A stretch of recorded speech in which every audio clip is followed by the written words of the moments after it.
Hello बच्चों, good evening. क्या हाल चाल? उम्मीद करता हूँ सब लोग बहुत बढ़िया होंगे, बहुत मजे में होंगे और बहुत अच्छे से अपनी तैयारी कर रहे होंगे। आज बेटा हम स्टार्ट करने वाले हैं अपना एफएम का नेक्स्ट चैप्टर, जिसका नाम है लीवरेज। बेटा जो हमारा रिवीजन होता है उसमें कंसेप्ट तो हम सारे समझाते ही हैं स्क्रैच से, साथ में बेटा एक बहुत बढ़िया कॉम्प्रिहेंसिव लिस्ट ऑफ क्वेश्चन भी कराते हैं, जिससे आपकी अच्छे से प्रैक्टिस हो जाए, कुछ भी एक नए टाइप का एडजस्टमेंट ना छूटे। ठीक है जी, तो ये क्वेश्चन आपने प्रैक्टिस कर ली, मोर देन सफिशिएंट है in terms of understanding, in terms of scoring good marks 70 plus 80 plus marks. ठीक है जी, तो good evening everyone, good evening good evening good evening. Let's start this lecture. मुझे एक minute दो, जरा मैं फटाफट लिंक शेयर कर देता हूं। I think link already share हो चुका है। चलिए जी, बहुत ही बढ़िया। Let's start today's lecture for leverages. चलिए, तो फटाफट बेटा सेशन को लाइक कर दीजिए। स्टार्ट करते हैं हम अपना आज का लेक्चर। लीवरेज, लीवरेज होता क्या है ये समझ लेते हैं। पहले मुझे सब फटाफट बता दी किस किस बच्चे को इस चैप्टर के अंदर प्रॉब्लम आती है या क्या प्रॉब्लम आती है। ठीक है जी, तो हम हैंड टू हैंड वो भी एड्रेस करेंगे। गुड इवनिंग बेटा, गुड इवनिंग।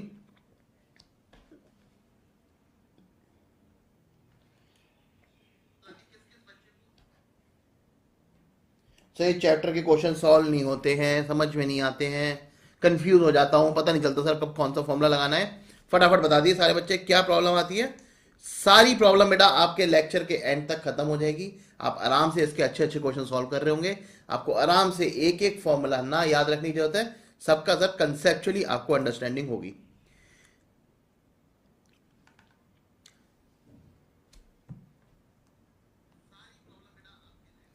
चलिए जी, let's start our today's lecture. आज का टारगेट है सर हमारा लीवरेज पूरा करने का। ठीक है, एफएम के अंदर का बेटा चैप्टर है। कभी कई बार सर ये 5 मार्क्स का आता है और कभी कभी सर 10 मार्क्स का भी आ सकता है। अब सर जैसे नई स्कीम आ चुकी है, नया पेपर पैटर्न आ चुका है, तो मुझे लगता नहीं 10 मार्क्स का आएगा, लेकिन हाँ 7 या 8 मार्क्स तक भी जा सकता है और 4-5 नंबर का तो ये पक्का आ ही जाएगा। ठीक है जी, तो क्रूशल नंबर है सर हमारे पास होने में, एग्जामेशन लेके आने में। तो let's focus on this subject, let's focus on this chapter. ठीक है जी, सबसे पहले स्टार्ट करते हैं सर लीवरेज। लीवरेज होता क्या है सर? एक लीवर होता है, उससे एक तरफ भारी सामान होता है, एक तरफ हल्का सामान होता है। चलिए ये सब बच्चों वाली चीजें छोड़ते हैं सर, सीधे बिजनेस की टर्म्स में समझते हैं। बेटा अदानी ग्रुप आपने देखा होगा, अगर आपने पिछले 3 साल से उसको फॉलो कराओ, नहीं करा है तो मैं बताता हूँ, कोई दिक्कत नहीं है, मैं बैठा हूँ बताने के लिए। अदानी ग्रुप ने सर बहुत ज्यादा एक्सपेंड करा है, नए नए बिजनेस एक्वायर करे हैं। कभी कोई सा सीमेंट, कभी कोई सा सीमेंट, कभी कोई सा पोर्ट, कभी आउटसाइड इंडिया पोर्ट ले लिया सर, इसराइल के अंदर हाइफा पोर्ट करके। ठीक है, उसने सारा कैसे एक्सपेंड करा? क्या उसने मार्केट में शेयर होल्डर से पैसा उठाया? क्या उसने सर मार्केट में शेयर होल्डर से पैसा उठाया? नहीं। ठीक है सर, अगर शेयर होल्डर से पैसा उठाता तो क्या होता? उसे अपनी इक्विटी कम करनी पड़ती, अपना स्टेक कम करना पड़ता। तो उसने क्या करा? उसने कहा क्यों ना मैं लोन लेके फायदा उठाऊं इस चीज का। मैं लोन उठाता हूं 8% पे और कमाता हूं 15%, सारा कमाई जो बचेगी वो मेरी हो जाएगी। ठीक है जी, तो उसने इस तरीके से दिमाग लगाया और उसने लोन को लीवरेज करा। ठीक है जी, उसने लोन को लीवरेज करा और लोन को लीवरेज करके सर उसने अपनी नेटवर्थ 15 गुना, 20 गुना, 50 गुना कर ली। ठीक है, चलो हिंडनबर्ग का जो चलता रहता है वो चलता रहता है, ऊपर नीचे हिंडनबर्ग से होता रहता है। ठीक है, लेकिन उसने सर लोन को लीवर करके अपनी नेटवर्थ ऊपर कर लिया। अब सर ये कैसे हुआ? ठीक है, एक और छोटे से एग्जांपल से समझते हैं। बेटा मान लीजिए आप लुई फिलिप हैं, आप शर्ट्स बनाते हैं। ठीक है, आप लुई फिलिप है, आप शर्ट्स बनाते हैं। आपने सर शर्ट्स के कपड़े कटिंग करने के लिए आपने लेबर रख रखी है और हर शर्ट का कपड़ा काटने में आपकी 40 रुपए की लेबर लग जाती है। ठीक है, आपको सर हजारों लाखों शर्ट बनानी तो हजारों लाखों रुपए की लेबर लग रही थी। एक फिरंगी ने आपको आके आइडिया दिया कि भाई ये लेबर हटाओ, ये मशीन लगाओ, ये मशीन तुम्हारा 100 लेबर का काम करेगी फटाफट एफिशिएंसी के साथ, बिना थके, बिना चाय पिए, बिना बीड़ी ब्रेक लिए। ठीक है जी, तो उस बंदे ने, लुई फिलिप वाले ने क्या करा? मशीन लगा ली। अब ये बताओ उसके ऊपर किस चीज का प्रेशर आ जाएगा? पहले तो क्या था, या जितनी शर्टें बनाता था उतने उसके हिसाब से वेजेस दे देता था। पहले उसकी लगती थी वेरिएबल कॉस्ट, अब उसकी क्या लगने लगी है सर? फिक्स्ड कॉस्ट लगने लगी है। तो अब उसके ऊपर प्रेशर है, क्या उसे प्रोडक्शन ज्यादा से ज्यादा रखना पड़ेगा, लेकिन फायदा भी है सर। एक पॉइंट के बाद जितना ज्यादा प्रोडक्शन होगा उतना ज्यादा प्रॉफिट होगा। अगर लेबर होती तो सर उसका प्रॉफिट पर यूनिट फिक्स्ड रहता, रहता नहीं रहता? हाँ सर बिल्कुल फिक्स रहता। लेकिन सर जब एक बार उसने मशीन लगा ली, ठीक है, तो मान लो 1 लाख पीस तक मशीन और लेबर में कोई फर्क नहीं है। लेकिन जैसी पीस 1 लाख से ऊपर जाएंगे उसको बहुत ज्यादा फायदा होने लगेगा, क्योंकि उसे एक्स्ट्रा लेबर कॉस्ट नहीं देनी होगी। ठीक है जी, लेकिन सर अगर उसके 1 लाख पीस से कम रह गए, उसके 1 लाख पीस से कम रह गए तो उसे नुकसान भी ज्यादा होगा, जितना लेबर में होता उससे ज्यादा नुकसान हो जाएगा। ठीक है जी। तो सर फिक्स्ड कॉस्ट अपने बिजनेस में लेके आना एक बहुत बड़ा गैम्बल होता है हर बिजनेसमैन के लिए, क्योंकि वो सिर्फ एक वो रिस्क कैरी कर रहा है, क्योंकि वो कॉस्ट ऐसी कॉस्ट है चाहे मेरी सेल हो या ना हो, प्रोडक्शन हो या ना हो, मुझे हमेशा इंकर करनी पड़ेगी। भाई मशीन ला के रख दी, मशीन की पेमेंट मुझे करनी पड़ेगी, मशीन पे डेप्रिसिएशन मेरा आता रहेगा। ठीक है जी। लोन लेके रख लिया, मेरा इंटरेस्ट कॉस्ट मुझे पे करनी पड़ेगी। ठीक है। उसको बिजनेस से कोई मतलब नहीं, बिजनेस चल रहा है कि नहीं चल रहा है, वो कॉस्ट इंकर होगी ही होगी। तो बेटा जब भी एक बिजनेसमैन फिक्स्ड कॉस्ट लेके आता अपने बिजनेस में, चाहे वो फाइनेंशियल फिक्स कॉस्ट हो यानी कि लोन की ऊपर जो इंटरेस्ट दे रहे हैं, चाहे सर ऑपरेशनल फिक्स कॉस्ट हो जैसे उसने मशीन लगाई, वो एक रिस्क कैरी करके चलता है। ठीक है जी। तो इस रिस्क को कहा जाता है सर ऑपरेटिंग रिस्क और फाइनेंशियल रिस्क। तो अगर आप देखेंगे फिक्स्ड कॉस्ट के अंदर बेटा दो तरीके की हमारी कॉस्ट होती है, एक ऑपरेटिंग कॉस्ट जो कि प्रोडक्शन रिलेटेड ही होती है सर, जैसे रेंट ऑफ बिल्डिंग हो गया, डेप्रिसिएशन ऑन मशीनरी हो गया, सुपरवाइजर सैलरी हो गया, जो सब हमने कॉस्ट शीट में पढ़ा था। ठीक है जी। तो फिक्स्ड ऑपरेटिंग कॉस्ट होती है। दूसरी होती है सर हमारी फाइनेंशियल ऑपरेटिंग कॉस्ट। बेटा इसके अंदर फिक्स्ड इंटरेस्ट आ गया, आपने सर डिबेंचर इशू करे, आपने लोन उठाया, उस पर आपको इंटरेस्ट देना ही देना है। अब चाहे आपका बिजनेस चले ना चले, आपको लोन पे इंटरेस्ट देना ही पड़ेगा। अब जैसे सर आपका गया है प्रेफरेंस डिविडेंड, जब भी बेटा हम एफएम पढ़ते हैं डिविडेंड को हमेशा फिक्स कॉस्ट मानते हैं जो प्रेफरेंस शेयर्स पे जाता है। ठीक है जी। तो अगर आपने प्रेफरेंस शेयर्स उठाए मार्केट से तो उस पर भी आपको डिविडेंड देना पड़ेगा। तो ये आप फाइनेंशियल रिस्क कैरी कर रहे हो। ठीक है सर। सिंपल सा फंडा हमें ये समझ में आया जब हमने लुई फिलिप वाला एग्जांपल समझा, जितने ज्यादा मेरे ऑपरेशंस होंगे उतना ज्यादा मुझे फायदा होगा। ठीक है जी। जितना ज्यादा ऑपरेशंस होंगे उतना ज्यादा मुझे फायदा होगा। चलिए सर एक एग्जांपल से समझते हैं इस बात को। ठीक है जी। एक एग्जांपल समझते हैं इस बात को। मान लीजिए सर लुई फिलिप का एग्जांपल लेते हैं। ये एक शर्ट बेचते हैं, मान लीजिए 1,000 रुपए की, 1,000 नहीं सर बहुत बड़ा नंबर हो जाएगा, 100 रुपए की बेचते हैं। ठीक है जी। 1,000 में सर हमें कंप्यूटेशन बहुत ज्यादा करनी पड़ेगी। एक शर्ट 100 रुपए की बेचते हैं, इस पे सर वेरिएबल कॉस्ट लगती है मेरी 40 रुपए। ठीक है। और एक लेबर कॉस्ट और लगती है जो है 20 रुपए। तो बेटा ये लोग कंट्रीब्यूशन कमाते हैं 40 रुपए का। ठीक है जी। ये सर एलपी की अभी करंट पोजीशन थी। एलपी ने क्या कहा, उसके पास एक प्रपोजल आया कि भैया लेबर कॉस्ट जो ये आपकी 20 रुपए लग रही है ना, ये जो आपकी लेबर कॉस्ट लग रही है 20 रुपए, इसकी जगह आप एक मशीन खरीद लो। ठीक है। इसकी जगह मशीन खरीद लो आप, तो आपकी शर्ट तो 100 रुपए की बिकेगी, चाहे मशीन से बनाओ चाहे लेबर से बनाओ। ठीक है। वेरिएबल कॉस्ट है आपकी 40, आपका कंट्रीब्यूशन हो जाएगा 60, लेकिन एक फिक्स्ड कॉस्ट आ जाएगी मान लीजिए 2 लाख रुपए की। मान लीजिए सर एक फिक्स्ड कॉस्ट आ जाएगी 2 लाख रुपए की। ठीक है जी। तो इस तरीके से सर एलपी ने डिसीजन ले लिया। अब देखते हैं सर प्रॉफिटेबिलिटी पे कैसे इंपैक्ट आ रहा है एलपी की। अगर हम सर 1 लाख शर्ट बेच रहे हैं, ठीक है जी, अगर हम 1 लाख शर्ट बेच रहे हैं और अगर हम 1 लाख नहीं लेते, 10,000 शर्ट बेच रहे हैं। ठीक है जी। अगर हम 10,000 शर्ट बेच रहे हैं और हम सर 15,000 शर्ट बेच रहे हैं, या फिर एक 5,000 और ले लेते हैं, 5,000 शर्ट, 10,000 शर्ट, 15,000 शर्ट। बेटा 3 कंडीशन में देख लेते हैं हमारे प्रॉफिट पे क्या इंपैक्ट आने वाला है। तो सीधे मैं कंट्रीब्यूशन निकाल दूं। इसमें कौन कौन सा केस होगा? पहला होगा हमारा लेबर वाला, दूसरा मशीन वाला, लेबर वाला, मशीन वाला, लेबर वाला, मशीन वाला। ठीक है जी। सीधे कंट्रीब्यूशन निकालते हैं। बेटा जिस केस में आप लेबर को हायर करते हैं उस केस में कंट्रीब्यूशन कितना होता है सर? 40 रुपए। तो 40 इंटू 5,000 हो जाएगा 2 लाख। ठीक है जी। 10,000 के केस में कितना हो जाएगा ये? 4 लाख। और 15,000 के केस में हो जाएगा 6 लाख। हो जाएगा नहीं हो जाएगा? हाँ सर बिल्कुल हो जाएगा। अब बात करते हैं सर मशीन के केस में। मशीन के केस में बेटा 60 रुपए कमाते हैं हम एक यूनिट पे। तो बेटा 5,000 के केस में हमारा हो जाएगा ये 3 लाख, 10,000 के केस में हो जाएगा 6 लाख, और 15,000 के केस में हो जाएगा 9 लाख। तो बेटा हमने तीनों सिनेरियो के अंदर, जब मशीन थी जब मशीन नहीं थी, मतलब जब फिक्स कॉस्ट थी जब फिक्स कॉस्ट नहीं थी, तब हमने सर क्या हटा दिया?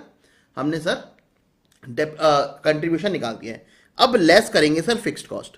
देखो लेबर के केस में तो हमारी कोई फिक्स कॉस्ट थी नहीं क्योंकि हमारे पास कोई मशीन थी ही नहीं। ठीक है जी। मशीन के केस में सर हमारी फिक्स कॉस्ट थी, मान लीजिए सर 2 लाख रुपए थी, मान लेते सर 2 लाख रुपए थी। तो 2 लाख रुपए का आप डेप्रिसिएशन घटा देंगे। ठीक है जी। 2 लाख रुपए का आप डेप्रिसिएशन घटा देंगे। आपका प्रॉफिट कितना निकल के आएगा? यहां पे 6 लाख, यहां पे 7 लाख, 4 लाख, 4 लाख, 2 लाख, 1 लाख। इस चीज से सर हमें क्या पता चलता है? इस चीज से हमें सर क्लियरली पता चलता है कि जब हम एक सर्टेन अमाउंट पे सेल कर रहे थे, तो हमारा सर कोई प्रॉफिट कोई लॉस नहीं था। जब हम सर उस सर्टेन अमाउंट से नीचे आ गए, उस सर्टेन क्वांटिटी से 10,000 से नीचे आ गए, तो सर मशीन के केस में हम कम कमाने लगे। ठीक है जी, तो ये मेरा रिस्क कैरी हो गया यहाँ पे। हमेशा सर 2 लाख की कॉस्ट होगी ही होगी, चाहे मैं 10 शर्ट बेचूं, चाहे 1,000 बेचूं, चाहे 5,000 बेचूं। ऑन दी अदर हैंड जब मैं 15,000 बेचने गया, ठीक है जी, तब मेरा प्रॉफिट लेबर वाले से ज्यादा हो गया, क्योंकि यहां पे नंबर ऑफ यूनिट्स काफी ज्यादा हो गई। ठीक है जी, तो इसी कंसेप्ट को कहते हैं बेटा लीवरेज। आपकी जो ये फिक्स्ड कॉस्ट है, जो आपका ये ऑपरेटिंग रिस्क लेके चल रहे हो आप, ऑपरेटिंग रिस्क ही है ना। 10,000 से नीचे जाऊंगा तो मेरा ऑपरेटिंग रिस्क है, ऊपर जाऊंगा तो मुझे फायदा मिलेगा। तो बेटा इसी को हम लीवरेज कहते हैं कि भैया आपने उस फिक्स कॉस्ट का कितना फायदा उठाया है, दैट इज कॉल्ड लीवरेज। ठीक है जी, लुइस फिलिप सर उस फिक्स कॉस्ट को कितना लीवरेज कर पा रहा है। अगर आप यहां पे देखेंगे तो यहां पे अच्छा लीवरेज कर पा रहा है, यहां पे देखोगे तो यहां पे सर बुरा लीवरेज कर पा रहा है। ठीक है जी, यहां पे रिस्क ज्यादा है। ठीक है, तो जितनी ज्यादा लीवरेज उतना ज्यादा रिस्क। ठीक है जी, जितनी ज्यादा लीवरेज उतना ज्यादा रिस्क। तो बेटा अगर मैं आपसे कहूं कि हमें सर ऑपरेटिंग लीवरेज निकालनी है, ऑपरेटिंग लीवरेज मतलब क्या होता है? ऑपरेटिंग लीवरेज मतलब क्या होता है सर? ऑपरेटिंग लीवरेज होता है कि सर जो फिक्स्ड कॉस्ट से पहले का हमारा प्रॉफिट था और जो फिक्स्ड कॉस्ट के बाद का हमारा प्रॉफिट है, उन दोनों के बीच में रिलेशनशिप।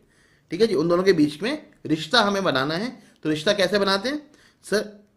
फिक्स्ड कॉस्ट से पहले का प्रॉफिट यानी कि कंट्रीब्यूशन, और फिक्स्ड कॉस्ट के बाद का प्रॉफिट यानी कि earning before interest and tax.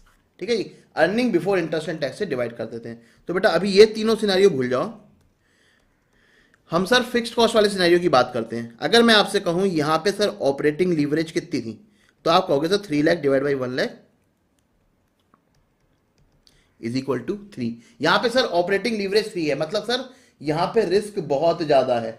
यहां पे रिस्क बहुत ज्यादा है क्योंकि आप सर जितनी फिक्स कॉस्ट लेके चल रहे हो ना, उतना आपका प्रॉफिट नहीं हो रहा है। ठीक है, तो यहां पे रिस्क ज्यादा है।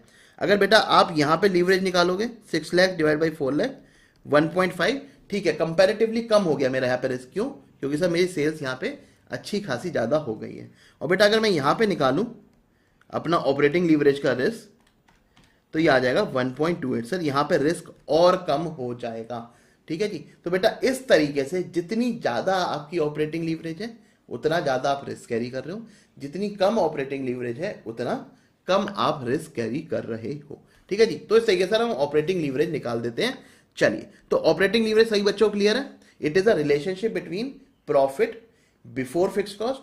ठीक है, it is a relationship between profit before fix cost, that is my contribution, and profit after fix cost which is my EBIT. ठीक है, चलिए, तो बेटा इस तरीके से हमने ऑपरेटिंग लीवरेज समझ लिया, बहुत ही बढ़िया। अब जरा थोड़ा सा इसको डीप में जाके समझते हैं। पहले जरा मैं आप लोगों को ना प्रॉफिट एंड लॉस का एक बार फॉर्मेट समझाता हूं क्या है। सर प्रॉफिट एंड लॉस हम पूरे एफएम में लगभग ऐसे ही बनाते हैं।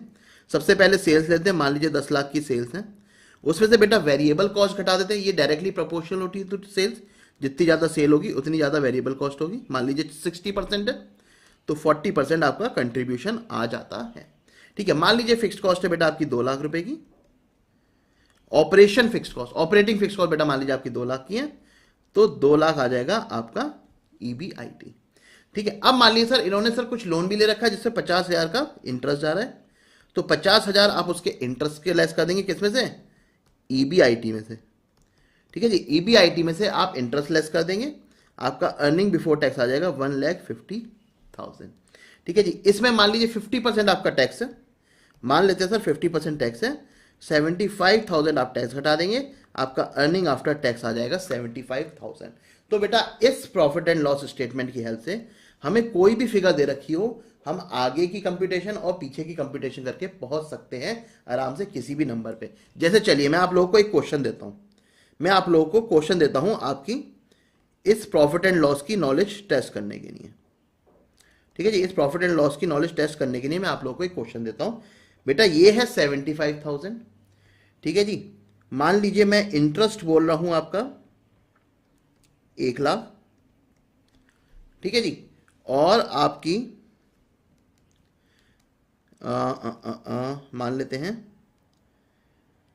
लेते हैं सेल्स है सर 10 लाख और ऑपरेटिंग फिक्स कॉस्ट भी है 1 लाख। ठीक है, आपको क्वेश्चन में बेटा ये सारी चीजें रखी है कि आपकी सेल्स 10 लाख है, ऑपरेटिंग फिक्स कॉस्ट 1 लाख है, इंटरेस्ट अमाउंट 1 लाख है, अर्निंग आफ्टर टैक्स 75,000 है और टैक्स आपका 50% पे लगता है। तो बेटा मुझे सारे बच्चे यहां पे बताएंगे कि वेरिएबल कॉस्ट इस क्वेश्चन के अंदर कितनी आएगी। बताइए जी, वेरिएबल कॉस्ट इस क्वेश्चन के अंदर कितनी आएगी? समझ गए अगर आप प्रॉफिट एंड लॉस स्टेटमेंट, तो बताइए यहां पे वेरिएबल कॉस्ट कितनी आएगी। बताइए जी, आरुषि, समीर, मेहित, नैनी, अमन, सब बच्चे बताएंगे मुझे कंप्यूट करके कि सर यहाँ पे हमारी वेरिएबल कॉस्ट कितनी आने वाली है। इस केस में आपको ये सारी चीजें दे रखी हैं, एक एक करके चलें। सबसे पहले बताइए सर टैक्स कितना होगा? सबसे पहले बताइए टैक्स कितना होगा? सर सिंपल है, टैक्स हमारा होगा 50% आफ्टर टैक्स। हमारा जो प्रॉफिट है वो 75,000 है, 50% टैक्स है तो सर इतना ही टैक्स लगा होगा। तो हम सर ये कर देते हैं 1.5 लाख रुपए। अर्निंग बिफोर टैक्स मेरी निकल के आ गई है 1,50,000। ठीक है सर, किसी एक अमाउंट में से 1 लाख हमने माइनस करा होगा तो 1,50,000 आया होगा। इसका मतलब sir earning before interest and tax रही होगी हमारी 2,50,000 रुपीज। ठीक है जी, 2,50,000 रुपीज रही होगी। हाँ सर बिल्कुल। फिर बेटा इसके अंदर सर किसी एक अमाउंट में से हमने 1 लाख घटाया होगा तो हमारा 2,50,000 EBIT आया होगा। तो सर ये 3.5 लाख रहा होगा हमारा कंट्रीब्यूशन। ठीक है, और सर 10 लाख में से कितना घटाया होगा कि 3.5 लाख आ जाए? तो 6.5 लाख रही होगी हमारी वेरिएबल कॉस्ट। ठीक है जी, तो सभी बच्चों ने मुझे ठीक बताया है, अमन, आरुषि, मेज, बहुत ही बढ़िया। हमारे सर 6.5 लाख कंट्रीब्यूशन निकल के आ जाएगा। इसका मतलब आप बच्चों को सर PNL का कंसेप्ट बिल्कुल क्लियर है। अगर हमें कोई भी मिसिंग फिगर दे रखी है तो हमें बाकी फिगर्स कैसे निकालनी है। ठीक है जी, बहुत बढ़िया, मजा आ गया।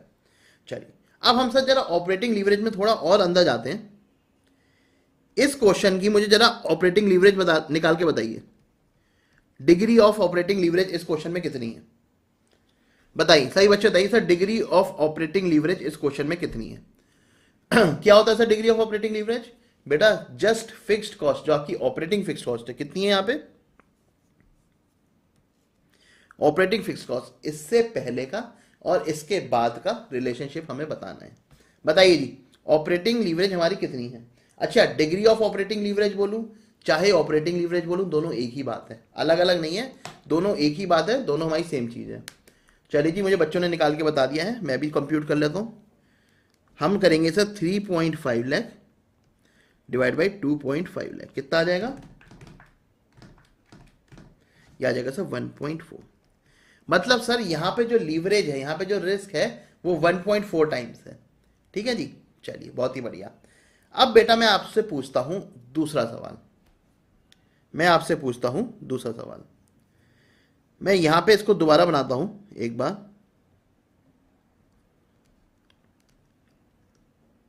ठीक है जी, अभी इस डेटा को होल्ड करके रखिएगा, मैं एक और नया सेट ऑफ डेटा दे रहा हूं आपको।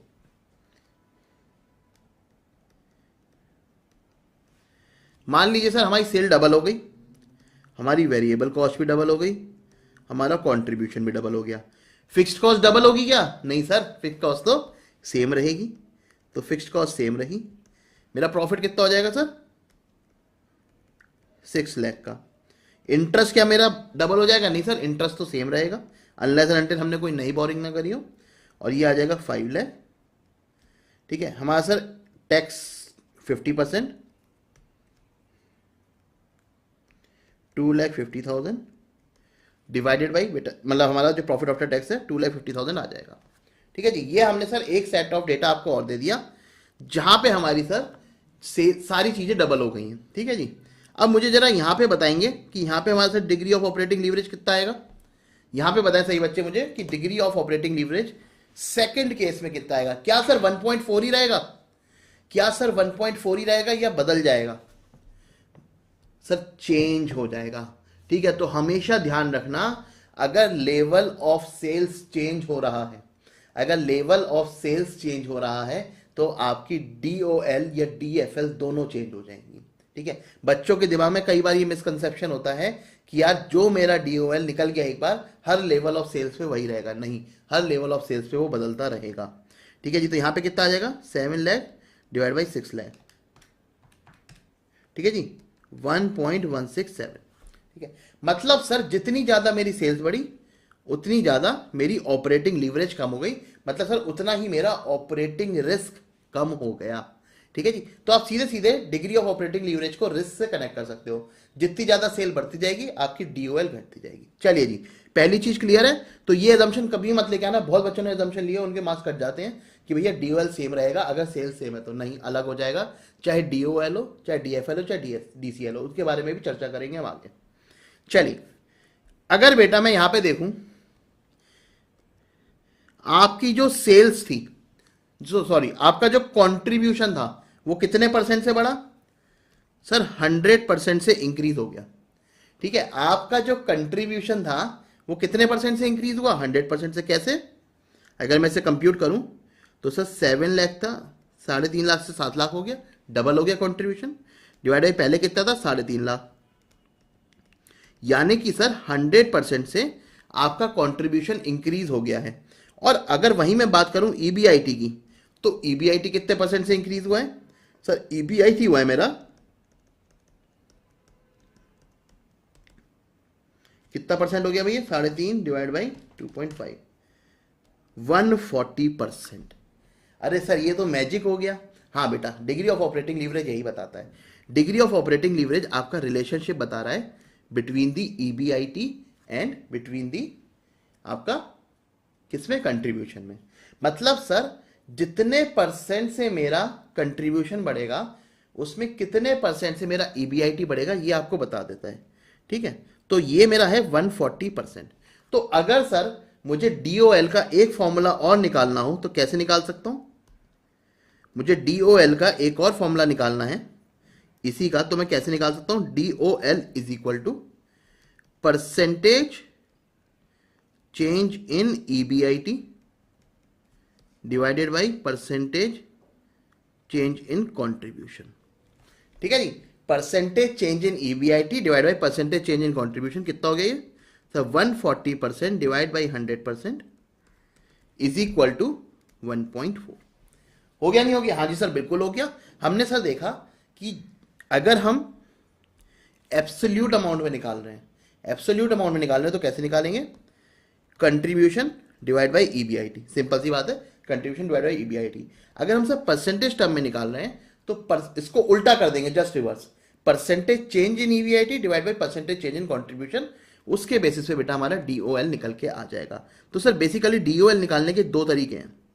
डीओएल निकालने के दो तरीके हैं, एक तो है percentage change in EBIT upon percentage change in contribution, या फिर contribution upon EBIT.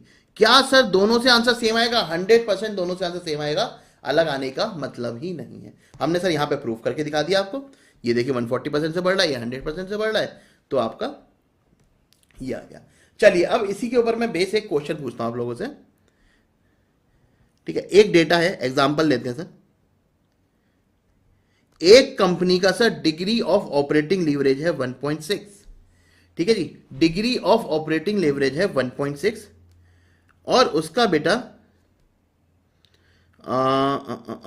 Current contribution है, अगर रुकिए बेटा, अगर किसी कंपनी का डिग्री ऑफ ऑपरेटिंग लीवरेज है 1.6 और उसका कंट्रीब्यूशन चेंज हो जाता है 50% से। ठीक है, अगर सर किसी कंपनी का डीओएल है 1.6 और उसका कंट्रीब्यूशन 50% से चेंज हो जाता है, तो मुझे बताओ उसका परसेंटेज चेंज ईबीआईटी में कितना आएगा। ठीक है जी, सब बच्चे ध्यान से सुने फिर से क्वेश्चन।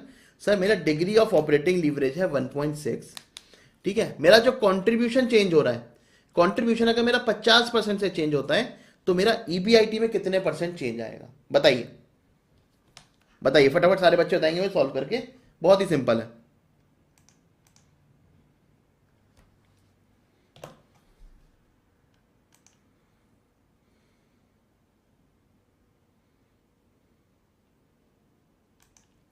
ओके, तो बेटा सर सिंपल है, ये वाला फॉर्मूला यूज कर लेते हैं, ये वाला फॉर्मूला हम यूज कर लेते हैं।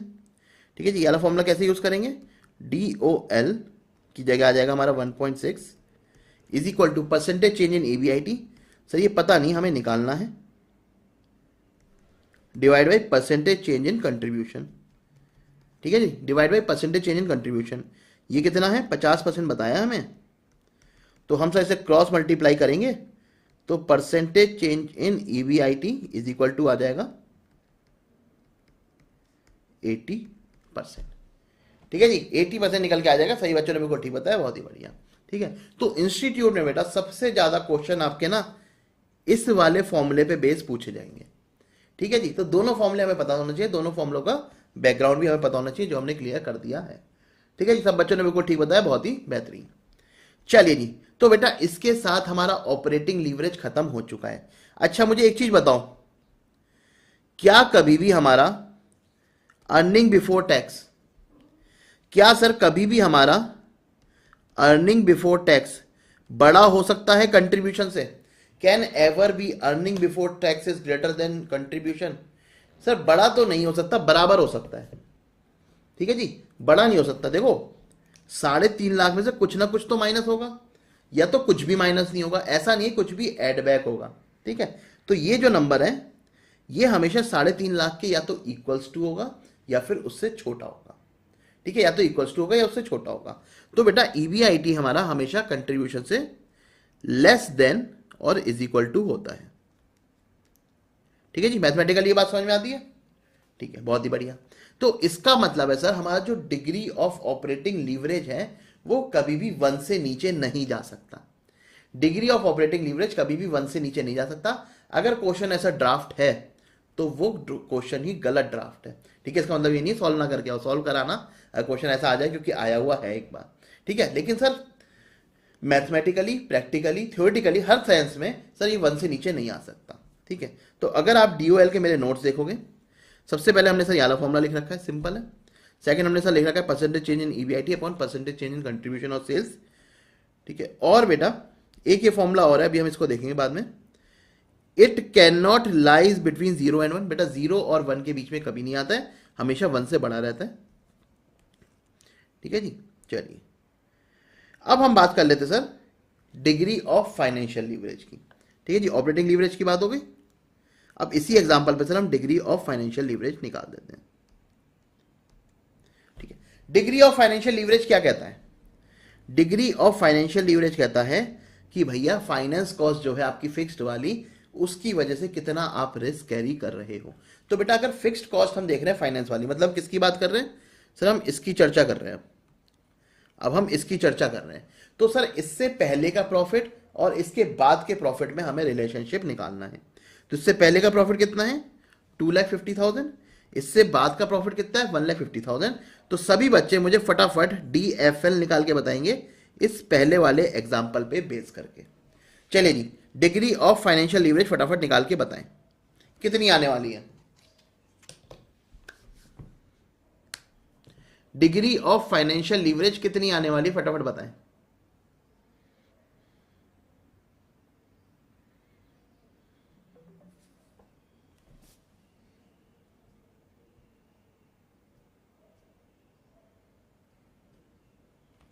बताएं जी, बताएं डिग्री ऑफ फाइनेंशियल लीवरेज कितनी आएगी। सर फाइनेंस कॉस्ट से पहले वाला प्रॉफिट और फाइनेंस कॉस्ट के बाद वाले प्रॉफिट में हमें रिलेशनशिप बताना है, यानी कि 2,50,000 और 1,50,000 में हमें रिलेशनशिप निकाल के बताना है। तो ये कितना हो जाएगा? क्या ये डेसिमल्स में आ रहा है? हाँ जी सर, काफ़ी ज़्यादा डेसिमल्स में आ रहा है। 1.67 टाइम्स सर ये हमारा हो जाएगा। बहुत ही बढ़िया, सही बच्चों ने बिल्कुल सही बता दिया। अब सर जरा यहाँ पे DFL का दूसरा फॉर्मूला भी देख लें। DFL का दूसरा फॉर्मूला क्या कहता है सर? अगर हम परसेंटेज में देखेंगे तो जस्ट इसे हम रिवर्स कर देंगे। अगर हम परसेंटेज में देखेंगे तो जस्ट इसे रिवर्स कर देंगे। क्या बोलेंगे? परसेंटेज चेंज इन EBT, ठीक है जी, divide by percentage change in EBIT। EBIT में सर कितना चेंज हुआ परसेंटेज की टर्म में? अगर हम देखें सर EBIT में जो हमारा चेंज हुआ है वो 140% हुआ था, हमने पहले ही निकाला था। हाँ जी सर, 140% हुआ था। और अगर सर हम EBT में चेंज देखें, EBT में हमारा कितना चेंज हुआ है? 3,50,000 डिवाइड बाई 1,50,000, 2.33, मतलब 233.33%। ठीक है जी, इतना हमारा चेंज हुआ है सर EBT के अंदर। तो जरा सर इससे भी DFL निकाल के देख लेते हैं इस एग्जाम्पल के अंदर। तो ये आ जाएगा हमारा 233.33% डिवाइड बाई 140%, जरा दोनों को कर लेते हैं, ये आ जाएगा बेटा 1.67। तो सेम लॉजिक सर जो हमने ऑपरेटिंग लीवरेज में लगाया था, सेम लॉजिक बेटा हम डीएफएल में भी लगा देंगे, डिग्री ऑफ फाइनेंशियल लीवरेज में। वहां पे सर हमारा किसका रिलेशनशिप था, कंट्रीब्यूशन और ईबीआईटी का। क्यों? क्योंकि एक प्रॉफिट था हमारा फिक्स कॉस्ट से पहले का, एक प्रॉफिट था फिक्स कॉस्ट के बाद का। ठीक है, डिग्री ऑफ फाइनेंशियल लीवरेज में क्या कर रहे हैं सर, फाइनेंशियल फिक्स कॉस्ट से पहले का प्रॉफिट और फाइनेंशियल फिक्स कॉस्ट के बाद के प्रॉफिट का रिलेशनशिप निकाल रहे हैं। ठीक है जी, तो हमने इस एग्जांपल से सर ये और सीख लिया कि डीएफएल का फॉर्मूला क्या होता है हमारा, ईबीआईटी अपॉन ईबीटी। अभी ये प्रेफरेंस डिविडेंड वाला समझा रहा हूं।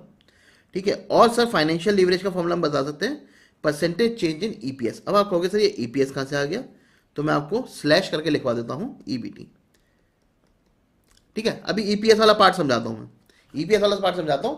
पहले हमने सर देख लिया percentage change in EBT upon percentage change in EBIT. चलिए जी, अब सर थोड़ा थोड़ा इसका एडवांस भी समझ लेते हैं। बात करते हैं सर प्रेफरेंस डिविडेंड की।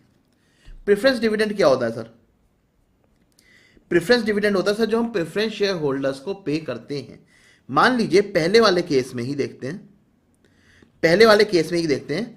मान लीजिए सर हमने 15,000 रुपए प्रेफरेंस शेयर होल्डर्स को पे करे हैं। ठीक है जी, 15,000 रुपए हमने मान लीजिए प्रेफरेंस शेयर होल्डर्स को पे करे हैं। तो मैंने यहां पे जो इक्विटी शेयर होल्डर्स के लिए अर्निंग अवेलेबल है वो 75,000 नहीं, 75,000 में से प्रेफरेंस डिविडेंड घटा दिया तो 60,000 बची है। ठीक है जी, 60,000 मेरे पास अर्निंग बची है, बहुत ही बढ़िया बात है। अब सर मुझे क्या निकालनी है, यहां पे फाइनेंशियल लीवरेज निकालनी है। मुझे यहां पे फाइनेंशियल लीवरेज निकालनी है। फाइनेंशियल लीवरेज कैसे निकलती है, सब profit before your fix cost. Profit before your fix cost कितना है सर, सिंपल सी बात है ईबीआईटी, यानी कि 2.5 लाख। और profit after fix cost, profit after fix cost कितना है सर हमारा 1,50,000। लेकिन सर इसमें से एक फिक्स्ड कॉस्ट अभी माइनस नहीं हुई है, कौन सी सर, ये वाली प्रेफरेंस डिविडेंड वाली। हमारा जो बेटा हमने ये उठाया 1,50,000, क्या इसके अंदर से सर प्रेफरेंस डिविडेंड माइनस है, नहीं है। तो आप कहोगे सर क्या बड़ी बात है, माइनस कर देते हैं ना, इसमें से प्रेफरेंस डिविडेंड माइनस कर देते हैं। ठीक है, लेकिन बेटा प्रेफरेंस डिविडेंड आप डायरेक्ट माइनस नहीं कर सकते। क्यों? क्योंकि सर जो आपने 15,000 रुपए पे करे हैं किसको, शेयर होल्डर्स को, प्रेफरेंस शेयर होल्डर्स को, उसके लिए आपने कमाए कितने होंगे सर 15,000 अगर आपको शेयर होल्डर्स को पे करना है तो उसके लिए आपको कमाना कितना पड़ेगा सर 30,000, क्योंकि 30,000 में से टैक्स लेस होगा और फिर जाके आप 15,000 रुपए शेयर होल्डर्स को पे करोगे। यानी कि सर आफ्टर टैक्स की जो 15,000 कॉस्ट है ये बिफोर टैक्स 30,000 हो जाती। तो बेटा इसीलिए मैं यहां पे इसे ग्रॉसअप करता हूं, इसे ग्रॉसअप करता हूं जिससे ईबीटी में से ग्रॉसअप डिविडेंड हम लेस कर सकें। तो ये आ जाएगा 2,50,000 डिवाइडेड बाई 1,50,000 माइनस 30,000, तो कितना आ जाएगा 2.5 lakh divide by 1.2 lakh, 2.5 divide by 1.2। बेटा इस केस में आपकी डिग्री ऑफ फाइनेंशियल लीवरेज बढ़ गई। क्यों बढ़ गई? क्योंकि सर हमारी फिक्स कॉस्ट बढ़ गई, हमारी फिक्स कॉस्ट बढ़ गई sir, degree of financial leverage भी बढ़ गई है। ठीक है जी, तो प्रेफरेंस डिविडेंड के केस में इस तरीके से हम लोग sir degree of financial leverage निकालते। कैसे? अर्निंग बिफोर फिक्स कॉस्ट, कोई लोचा नहीं है, ईबीआईटी डायरेक्ट ले लेना है। अर्निंग आफ्टर फिक्स कॉस्ट में हमें क्या करना है, हमें सर ईबीटी लेना है, माइनस करना है ग्रॉसअप डिविडेंड। और ग्रॉसअप करने का लॉजिक भी क्या है, क्योंकि सर हमने आफ्टर टैक्स 15,000 पे करें, बिफोर टैक्स तो 30,000 थे ना, तो हमने वो 30,000 लेस कर दिए। ठीक है जी, तो इस तरीके से सर हमारा डीएफएल निकल के आ जाता है for in case of preference dividend. तभी आप देखेंगे यहां पे फॉर्मूला क्या लिखा हुआ है, financial leverage EBIT upon EBT minus preference dividend 1 minus T. ठीक है जी, बहुत ही बढ़िया। चलिए अब इसके सर एक स्टेप आगे और चलते हैं, एक स्टेप आगे और चलते हैं। मान लीजिए सर आपके इक्विटी शेयर होल्डर्स हैं यहां पे 10,000, मान लेते सर इक्विटी शेयर होल्डर्स हैं आपके 10,000। ठीक है जी, मान लीजिए इक्विटी शेयर होल्डर 10,000, तो आपके आपका ईपीएस कितना आ जाएगा, 6 रुपए। सर 60,000 हमने कमाया, 10,000 शेयर होल्डर थे, 10,000 शेयर्स थे, तो 60,000 डिवाइड बाई 10,000, 6 रुपीज हमारा ईपीएस आ गया। चलिए सर जरा सेकंड केस में भी निकाल देते हैं, हमारा ईपीएस कितना आ रहा है। तो यह आ जाएगा 2,35,000।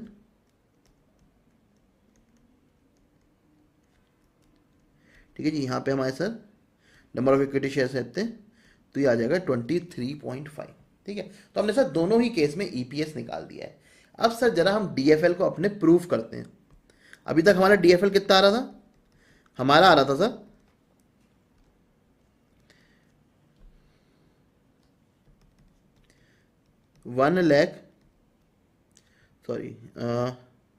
2,50,000 डिवाइडेड बाई 1,50,000 माइनस 30,000। ठीक है, या फिर इसे ईज ऑफ कंप्यूटेशन के लिए, चलो छोड़ो, या कर लेते हैं इसे बेटा ईज ऑफ कंप्यूटेशन के लिए 12,500 रुपये कर लेते हैं। ठीक है जी, थोड़ी सी आसान हो जाएगी कंप्यूटेशन, और कुछ नहीं है। इसे हम ईज ऑफ कंप्यूटेशन के लिए 12,500 कर लेते हैं।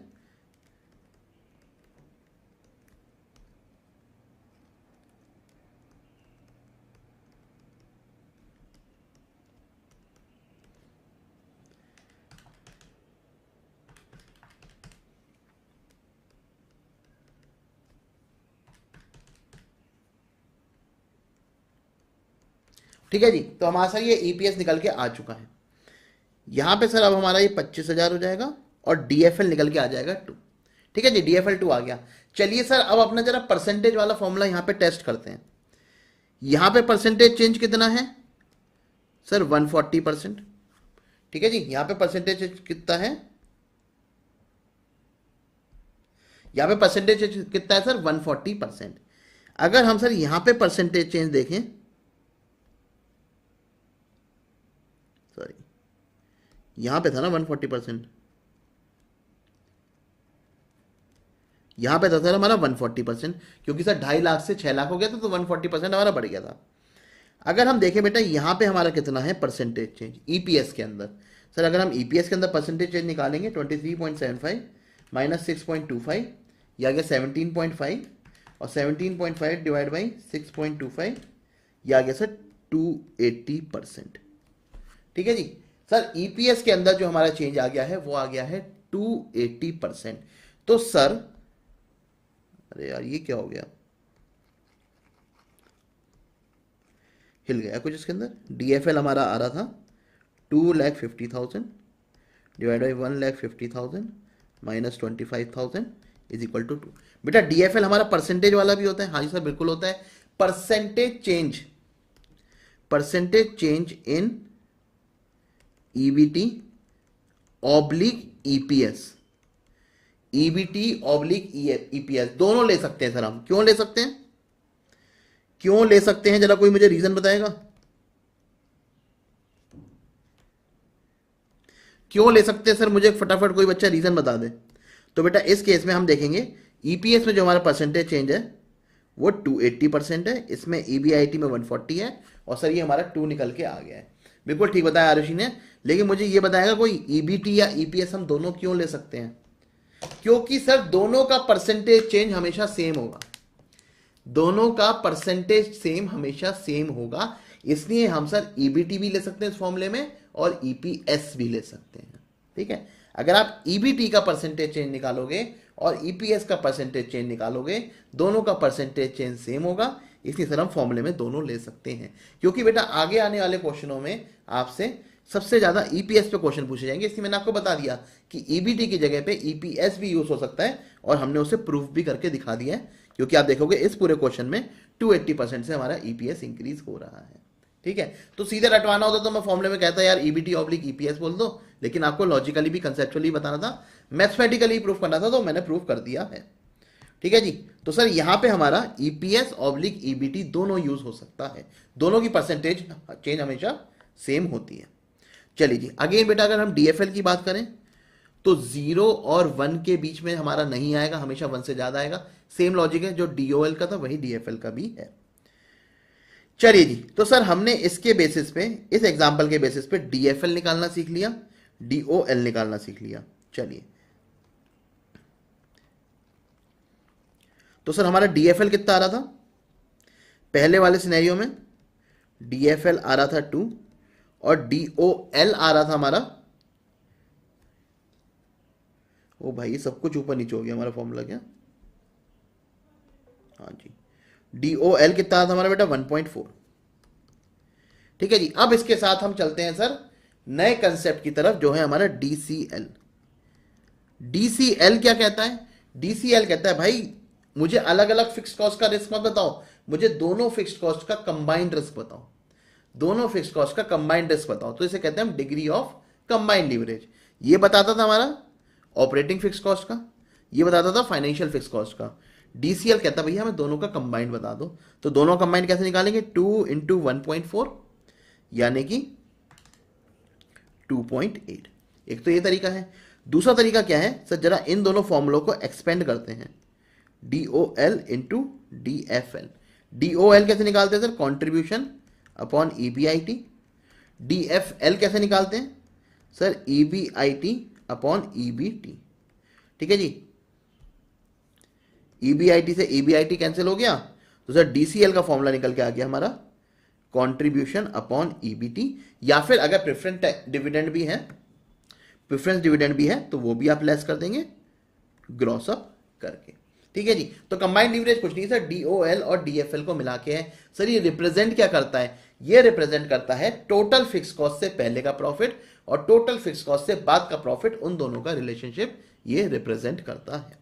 ठीक है जी, तो अगर सर मैं आपसे कहूंगा कि भैया मेरा कंट्रीब्यूशन में कितना चेंज आए, ठीक है, अगर मेरे EBT में इतना चेंज आ रहा है, तो सीधे हम बात कर रहे हैं सर कंबाइंड लीवरेज की।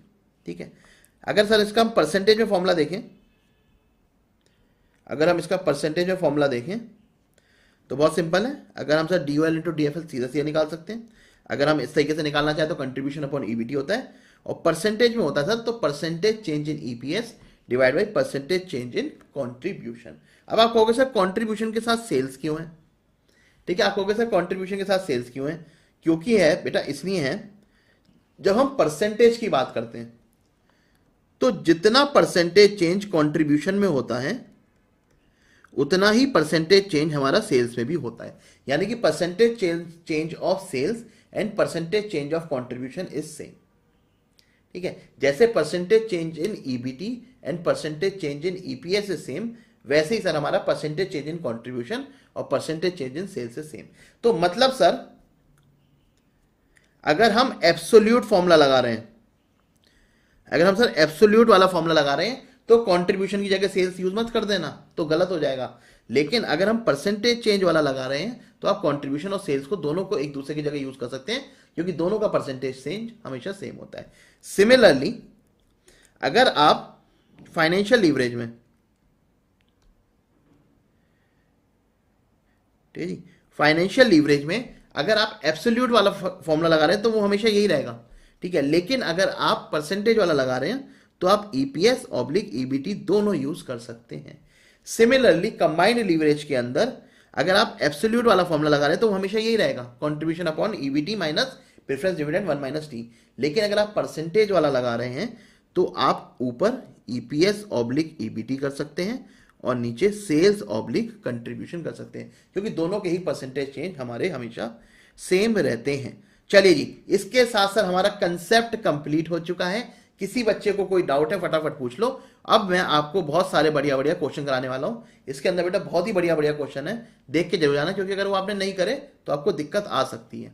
ठीक है, कंसेप्चुअल लेवल के ऊपर किसी बच्चे को कोई भी क्वेरी है मुझसे फटाफट पूछ लो, जो भी डाउट है, और अगर क्लियर है तो बेटा लिखो क्रिस्टल क्लियर। ठीक है जी, क्लियर है तो लिखेंगे क्रिस्टल क्लियर, कोई डाउट है तो पूछेंगे, फिर हम बढ़ते हैं आगे।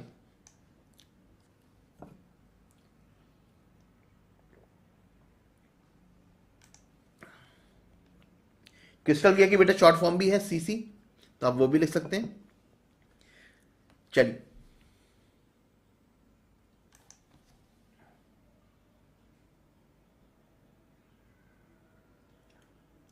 चलिए जी, बहुत ही बढ़िया। आरुषि कह रही है सर कंपाइलर कब तक दोगे? बेटा एक एक करके मैं देना स्टार्ट कर दूंगा। आज जहां तक है हमारा FM का प्रीवियस ईयर क्वेश्चन का कंपाइलर आ जाएगा। ठीक है, कल मैं कोशिश करूंगा कॉस्ट का RTP और प्रीवियस ईयर क्वेश्चन दे दूं, और परसों तक मैं कोशिश करूंगा कि मतलब आपका अगले 3 दिन के अंदर अंदर एक एक दो दो करके सारी चीजें आ जाएंगी आपके पास। ठीक है जी, चलिए बहुत ही बढ़िया। अब करते हैं सर क्वेश्चंस। कहा था मैंने इजी सा चैप्टर, कुछ बहुत ज्यादा कॉम्प्लिकेटेड है नहीं। चलिए अब सारे क्वेश्चन आप लोग सॉल्व करेंगे, मैं आपको बस हिंट देता जाऊंगा और आप सॉल्व करते जाएंगे। The data relating to two companies are as given below. Sir equity share capital दे रखी है दोनों में 6 करोड़ एंड 3.5 करोड़। डिबेंचर्स दे रखे हैं जिसपे हम 15% इंटरेस्ट देते हैं, 40 lakh and 65 lakh. Outputs per unit मतलब सर कितनी सेल हो रही है वो मैं बता रखा है, 6 lakh and 1,50,000। Sir selling price कितना है, 60 रुपीज और 500 रुपीज, वो भी बता रखा है। Sir fixed cost per annum कितनी है वो भी बता रखी है। और हमें sir variable cost per unit भी बता रखी है। हमसे क्या पूछा है, OL, FL and CL, operating leverage, financial leverage और कंबाइंड लीवरेज आपसे पूछी गई है निकालने को। तो चलिए सभी बच्चे मुझे साथ में बताएंगे। ठीक है, सबसे पहले दोनों की ऑपरेटिंग लीवरेज निकाल के बताएंगे। मैं भी हल्के हल्के सॉल्व कर रहा हूं, आप लोग मेरे साथ फास्ट फास्ट सॉल्व करोगे। ठीक है, तो इस तरीके का क्वेश्चन आता है बेटा। सबसे पहले हमें क्या करना चाहिए, सबसे पहले हमें इनकम स्टेटमेंट बनाना चाहिए दोनों का। ठीक है जी, सबसे पहले हमें इनकम स्टेटमेंट बनाना चाहिए, कंपनी ए, कंपनी बी। ठीक है जी, दोनों का इनकम स्टेटमेंट बनाते हैं। सबसे पहले सर कंपनी ए की सेल्स कितनी है। सर कंपनी ए में हमें बताया है 6 लाख आउटपुट है और 1.5 लाख आउटपुट है, यहां पे 60 रुपए का है। या सीधे कंट्रीब्यूशन लिख दें, कंप्यूटेशन बचा लेते हैं। कंट्रीब्यूशन यहां पे कितना है, 30 रुपीज और यहां पे है 225, सीधे कंट्रीब्यूशन लिख देते हैं। क्या सर ऐसा कर सकते हैं, हाँ जी बेटा बिल्कुल कर सकते हैं। कंट्रीब्यूशन सीधा लिखते हैं, ये आएगा सर 6 लाख इंटू 30 और ये आएगा 1,50,000 इंटू 225। कितना हो गया जी, ये हो गया 180 लाख और ये हो गया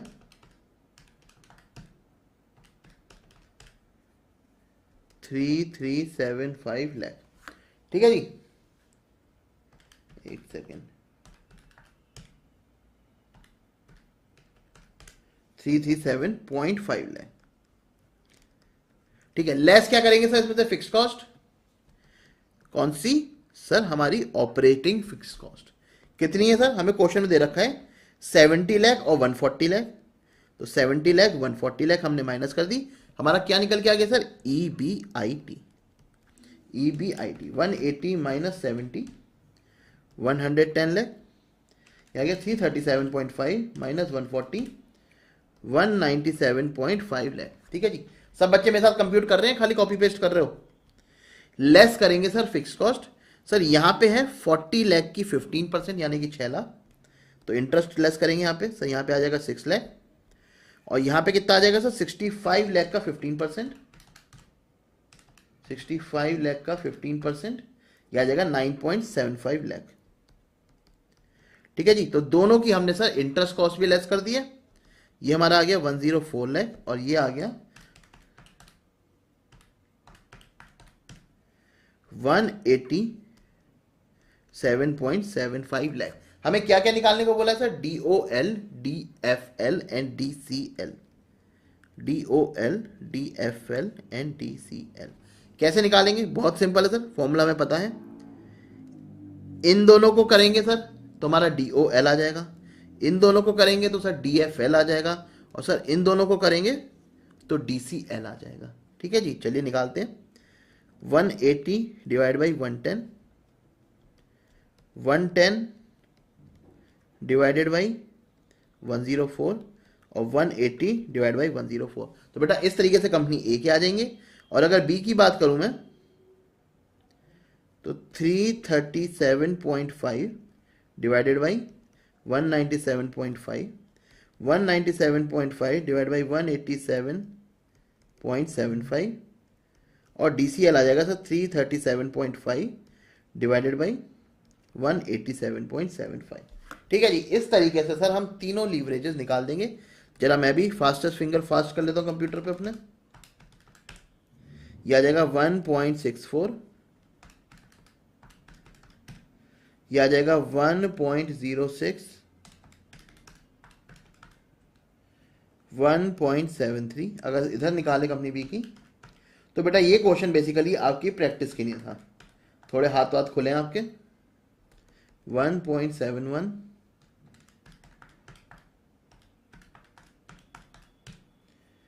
अब बेटा इसमें क्या होगा मैं आपको बताता हूं।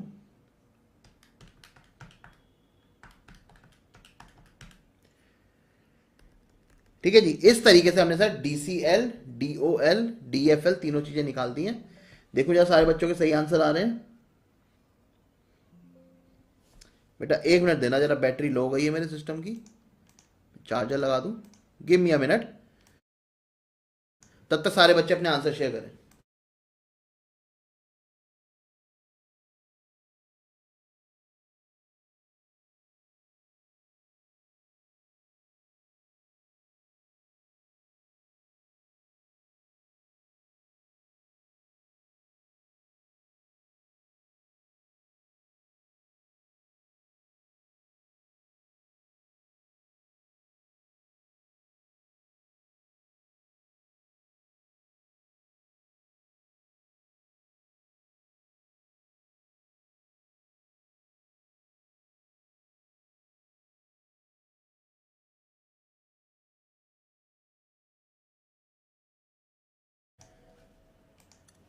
चलिए जी, सही बच्चों के आंसर आ चुके हैं। हाँ जी सर, सभी बच्चों के आ गए हैं, बिल्कुल सही आए, बहुत ही बढ़िया।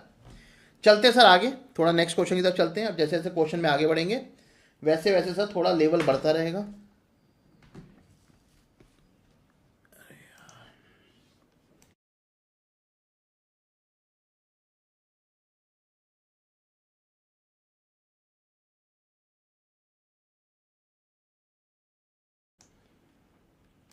चलिए जी, तो पहला तो सर बड़ा आसान सा क्वेश्चन था हमारा।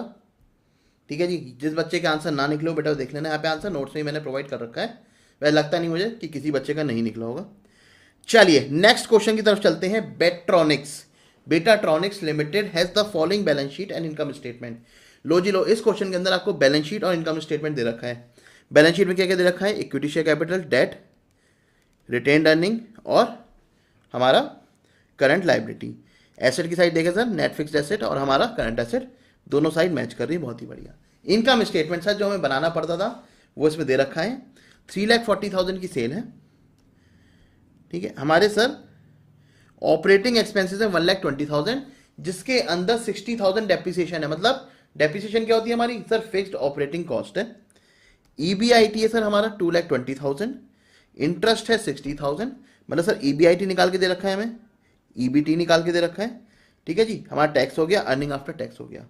उसने सबसे पहले कहा है determine the degree of operating leverage, financial leverage and combined leverage at the current sales level. वो कह रहे हैं इसी सेल्स लेवल पे हमें DOL, DFL और DCL निकाल के बताओ। तो सारे बच्चे बेटा इस क्वेश्चन का DOL, DFL और DCL कंप्यूट करेंगे। 1 मिनट का आपको टाइम दे रहा हूं बस, तीनों चीजों में फटाफट कंप्यूट करके बताओ। बेटा देखो, जो क्वेश्चन इजी है ना वहां पे हमें कवर अप करना है टाइम। ठीक है, और जो क्वेश्चन डिफिकल्ट आएंगे क्वेश्चन में एग्जाम में, वहां पे सर हम उस टाइम को यूज करेंगे। तो बताइए DOL, DFL, DCL 1 मिनट के अंदर।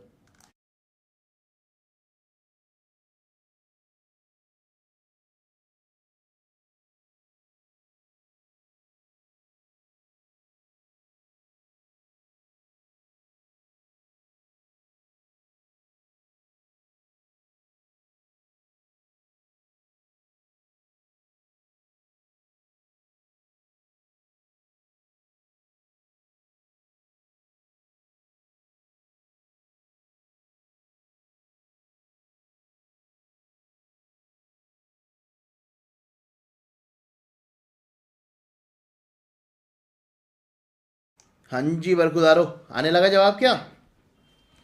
हाँ जी, कैसे कैसे निकाला सर? DOL के लिए क्या चाहिए? Contribution upon EBIT। Sir DFL के लिए क्या चाहिए? EBIT upon EBT। Sir DCL के लिए क्या चाहिए? Contribution upon EBT। सर क्या हमारे पास क्वेश्चन में कंट्रीब्यूशन है? नहीं सर नहीं है, लेकिन हम निकाल सकते हैं। 3,40,000 की मेरी कॉस्ट है और सेल्स है, और 1,20,000 की टोटल कॉस्ट है, जिसमें से 60,000 डेप्रिसिएशन है, तो 60,000 वेरिएबल रहेगा। तो कंट्रीब्यूशन कितना आया होगा? सेल्स माइनस वेरिएबल कॉस्ट जो कि से 60,000 थी, तो हमारा कंट्रीब्यूशन रहा होगा 2,80,000। ठीक है जी, तो हम DOL निकाल सकते हैं। अभी मैं आप लोगों का आंसर चेक करता हूं, पहले जरा मैं निकाल लूं। डिवाइड बाई 2.2, DFL हो जाएगा 2.2 डिवाइड बाई 1.6, और ये हो जाएगा 2.8 डिवाइड बाई 1.6। चलिए जी जरा निकाल लेते हैं और चेक कर लेते हैं सभी बच्चों के आंसर ठीक आए हैं कि गलत आए हैं। 2.8 डिवाइड बाई 2.2, पहला आ रहा है सर 1.27। DFL की बात करें बेटा 1.375, और DCL की बात करें, वैसे तो इन दोनों को मल्टीप्लाई करके भी निकाल सकते हैं और इंडिविजुअली भी निकाल सकते हैं। सभी का ये आ रहा है, चेक करूं जरा। हाँ जी, मुझे तो सभी के यही आंसर लग रहे हैं। बहुत ही बढ़िया, मजा आ गया। चलिए सेकंड पार्ट में आपसे क्या पूछ रहा है, if the total asset remain at the same level. इस लाइन का बेटा बड़ा रेलिवेंस है। उसने कहा है अगर टोटल एसेट आपके सेम रहेंगे, टोटल एसेट सेम रहेंगे मतलब सर जितनी मेरी मशीनरी है, जितने मेरे प्लांट है, वो एज इट इज काम कर रहे हैं, मतलब मेरी सेल्स, मतलब मेरा प्रॉफिट लेवल सेम रहेगा। ठीक है, लेकिन ठीक है, मतलब मेरे एसेट सेम है, लायबिलिटी सेम है। ठीक है, वो कह रहा है लेकिन अगर मेरा सेल्स 20% से बढ़ जाए या फिर मेरा सेल्स 20% से घट जाए, रिड्यूस हो जाए, तो ईपीएस पे क्या इंपैक्ट आएगा। ठीक है, ध्यान से पढ़ो क्वेश्चन को। वो कह रहा है अगर आपकी सेल्स 20% से बढ़ जाए या सेल्स 20% से डिक्रीज हो जाए तो ईपीएस पे क्या इंपैक्ट आएगा। सबसे पहले मुझे सारे बच्चे बताएं सर, सेल्स और ईपीएस का रिलेशन कौन सा फॉर्मूला बताता है, कौन सा फॉर्मूला बताता है sir? Operating leverage, financial leverage, या फिर हमारा कंबाइंड लीवरेज? बताइए जी, कौन सा फॉर्मूला सर सेल्स और ईपीएस का रिलेशनशिप बताता है? अच्छा, जो बच्चे बाद में रिकॉर्डिंग में देखते हैं ना, वो लाइक नहीं करते बेटा, आप लोग भी जरूर लाइक कर देना सेशन को, ज्यादा से ज्यादा बच्चों के पास पहुंचेगा। बताइए सर, कौन सा हमारा फॉर्मूला है जो सेल्स और ईपीएस के बीच के रिलेशनशिप की बात करता है? Combined leverage. बहुत ही बढ़िया सर, सेल्स और ईपीएस के बीच में हमारा कौन बात करता है? Combined leverage. कंबाइंड लीवरेज का फॉर्मूला क्या होता है? तो DCL is equal to percentage change in EBT oblique EPS divide by percentage change in contribution upon sales. ठीक है जी, तो इन दोनों के रिलेशनशिप की बात करता है सर हमारा कंबाइंड लीवरेज। तो हम कंबाइंड लीवरेज का यहाँ पे फॉर्मूला लगा देंगे। कंबाइंड लीवरेज कितनी है सर हमारी? 1.75। वो कह रहा है अगर हमारी सेल्स 25% से बढ़ जाती है, अगर हमारी सेल्स 25% से बढ़ जाती है, मतलब परसेंटेज चेंज इन सेल कितना है? +25, तो हमारा परसेंटेज चेंज इन ईपीएस कितना आएगा? निकाल देते हैं जी। परसेंटेज चेंज इन ईपीएस आ जाएगा 25 इंटू 1.75, 43.75%। तो अगर मेरी 25% से सेल बढ़ी तो कंबाइंड लीवरेज कहता है भाई 1.75 टाइम्स बढ़ेगा, तो हमने सर 43.75 से कर दिया है। सिमिलरली अगर 25% डिक्रीज हुई है, दूसरे कलर में कर देता हूं,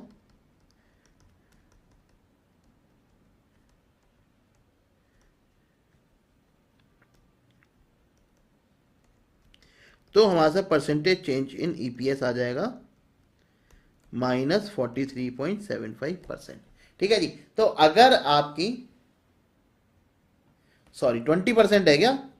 माई बैड, 20% है भाई, ठीक कर लो यहाँ पे 20% है क्वेश्चन के अंदर। 25 कहां से आ गए भाई तुम? 1.75 इंटू 20, 35 हो जाएगा। ठीक है जी, -35% +35%। ठीक है जी, मुद्दे की बात समझ गए ना तुम, कि आपसे अगर परसेंटेज निकालने को आएगा तो आप देखोगे किन दो चीज के बीच की रिलेशन की बात कर रहा है, उन रिलेशन का फॉर्मूला निकालोगे और उसकी हेल्प से आप निकाल दोगे। ठीक है जी, चलिए इसका आंसर चेक कर लेते हैं, हम लोगों ने सही निकाला है क्या। अब देखो इन लोगों ने क्या करा है, इन लोगों ने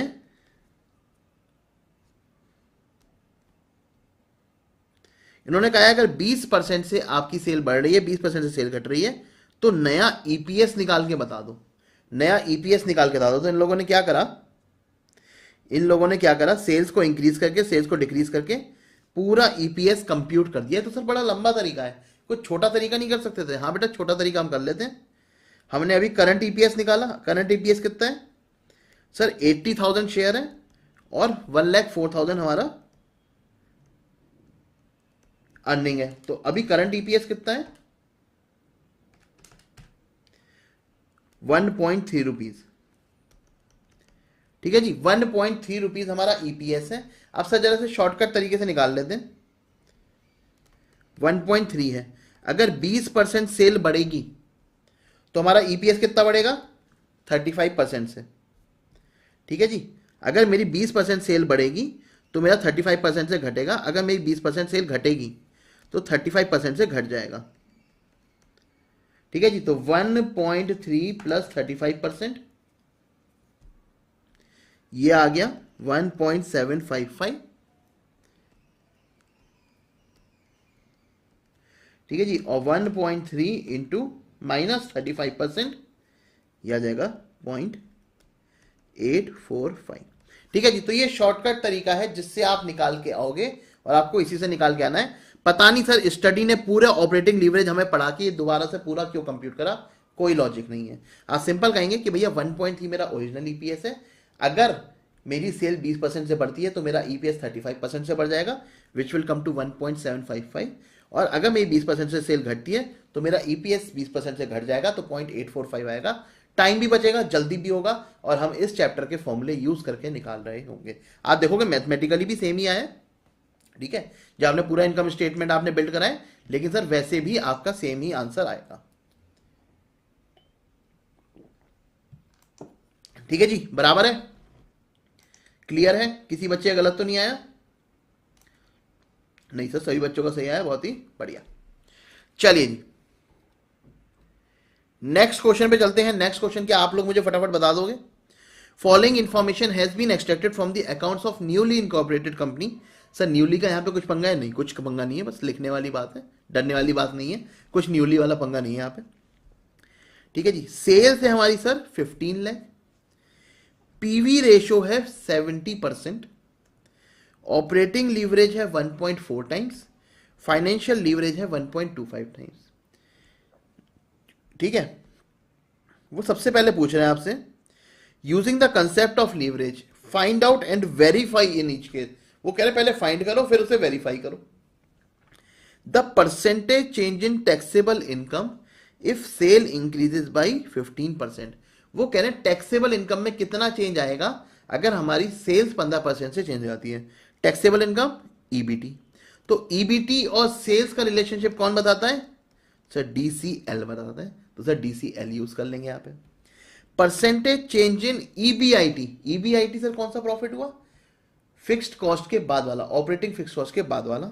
और सेल्स, ईबीआईटी और सेल्स के बीच में सर रिलेशनशिप कौन बताता है? डीओएल। ठीक है जी, तो डीसीएल और डीओएल यूज करके सर हम बता देंगे कि हमारा यहाँ पे ईबीआईटी में कितना गैप आएगा, और यहाँ पे डीसीएल यूज करके बता देंगे कि हमारा टैक्सेबल इनकम में कितना गैप आएगा, दोनों बता देंगे। इसके अलावा बेटा डीसीएल कैसे निकालेंगे? हमें सर ऑपरेटिंग लीवरेज और फाइनेंशियल लीवरेज दोनों दे रखा है, तो डीसीएल आ जाएगा 1.4 इंटू 1.25 1.75। ठीक है जी, तो डीसीएल आ जाएगा हमारा 1.75। जरा मुझे सारे बच्चे कंप्यूट करके पार्ट 1 और पार्ट 2 का आंसर बताएंगे कि कितना परसेंटेज चेंज आने वाला है। सारे बच्चे कंप्यूट करें। ठीक है जी, पार्ट 1 और पार्ट 2 का क्या आंसर आने वाला है फटाफट बताएं। वेरिफिकेशन हम देखेंगे, पहले पार्ट का आंसर बताएं।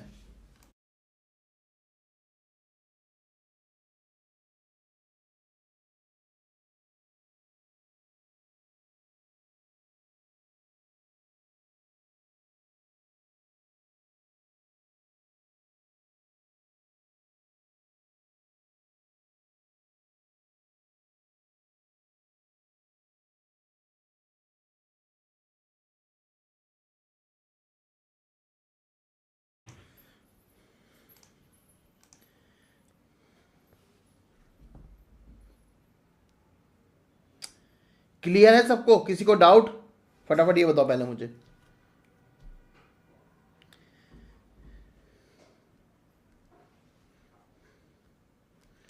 बेटा पहले में हमसे पूछा है ईबीटी और सेल्स, सेल्स में चेंज होने की वजह से ईबीटी में कितना आएगा, तो हम यहाँ पे लगाएंगे DCL।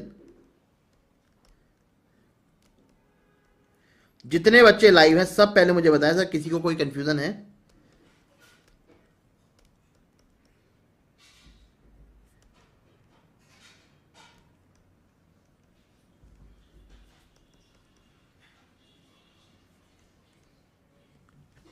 ठीक है जी, क्लियर है तो बताए क्लियर है। तो DCL है बेटा आपका 1.75, परसेंटेज चेंज इन EBIT हमें निकालना है, परसेंटेज चेंज इन सेल्स हमें बोला है 15%, तो परसेंटेज चेंज इन EBIT हमारा आ जाएगा 15 इंटू 1.75, 26.25%। देखो हमेशा ध्यान रखो, हमेशा ध्यान रखो, लॉजिकल एक दिमाग में बना के रखो कि ऊपर वाली चीज अगर कम परसेंटेज से बढ़ रही है तो नीचे वाली चीज हमेशा ज्यादा परसेंटेज से बढ़ेगी, कभी भी गलती नहीं होगी, कभी भी गलती नहीं होगी। अगर ऊपर सेल्स में 100% का चेंज है और नीचे किसी भी चीज का चेंज निकलवा रहा है वो 100% से ज्यादा होगा। ठीक है, हमेशा ये दिमाग में रखो। ठीक है, क्योंकि सर हमेशा लीवरेज 1 से ज्यादा होगी तो हमेशा नीचे वाली चीज 100% से ज्यादा ही आएगा। तो जैसे हमने देखा कि यहाँ पे परसेंटेज चेंज सेल्स है 15% और उससे नीचे वाली चीज पूछ रहा है तो 15% से ज्यादा ही आने वाली है। कई बार बच्चे क्या होते हैं जल्दीबाजी में फॉर्मूला उल्टा लगा देते हैं, तो आप ये लॉजिकल एक्सप्लेनेशन अपने दिमाग में बना के रखेंगे तो आपका फॉर्मूला कभी भी उल्टा नहीं लगेगा। ठीक है जी, तो 26.25% आ गया percentage change in EBIT, sorry EBT। और अगर इसकी बात करें सर EBIT और सेल्स में, ये सर DOL की हेल्प से हो जाएगा।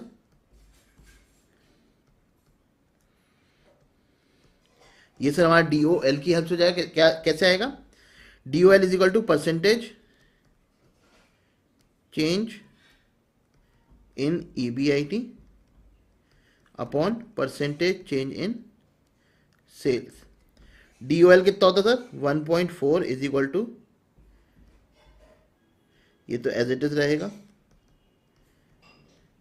सेल्स है आपकी 10%, तो परसेंटेज चेंज इन EBIT आ जाएगा बेटा आपका 14%। अगेन सर सेल्स ऊपर वाला आइटम था वो 10% से चेंज हो रहा था, तो नीचे वाला आइटम हमारा सर ज्यादा परसेंट यानी कि 40% से चेंज हो जाएगा। अब इसे सर वेरीफाई कैसे करेंगे? बेटा वेरीफाई करने का सिंपल तरीका है, आप जो इनकम स्टेटमेंट बना हुआ है यहाँ पे उसको आप सेल्स बढ़ा के दिखाएंगे कि भैया हमारा EBIT और EPS कितना निकल के आ रहा है।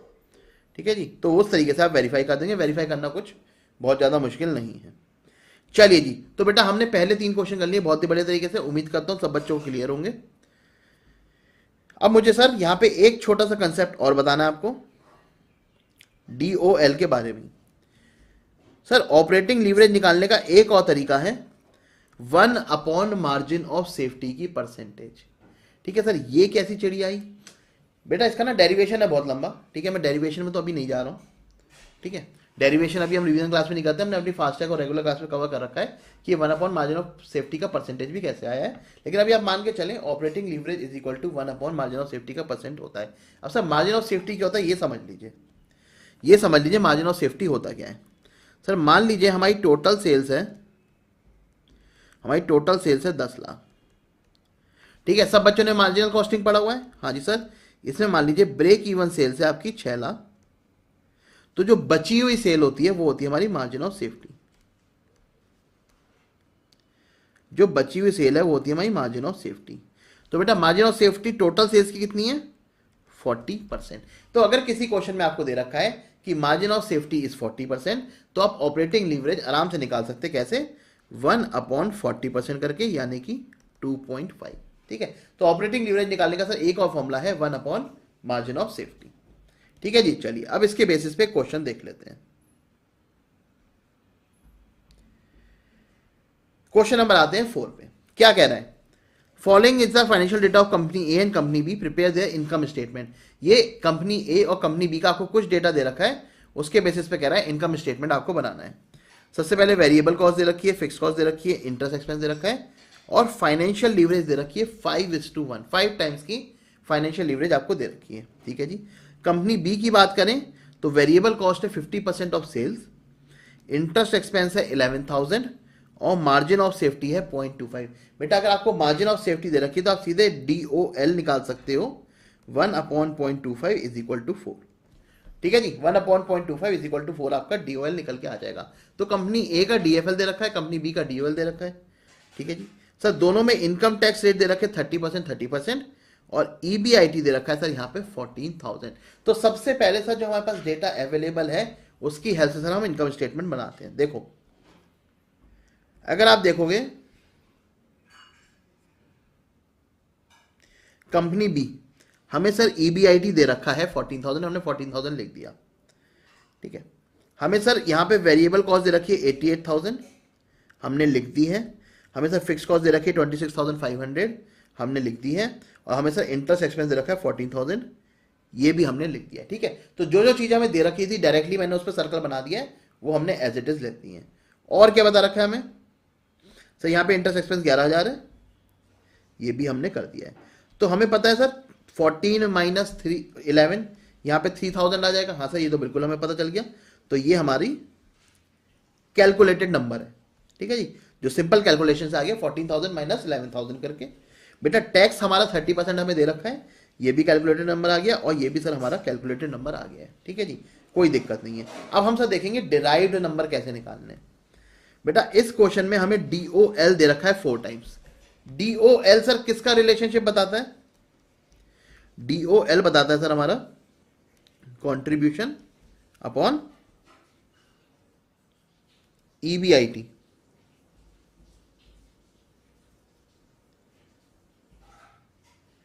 एक सेकेंड,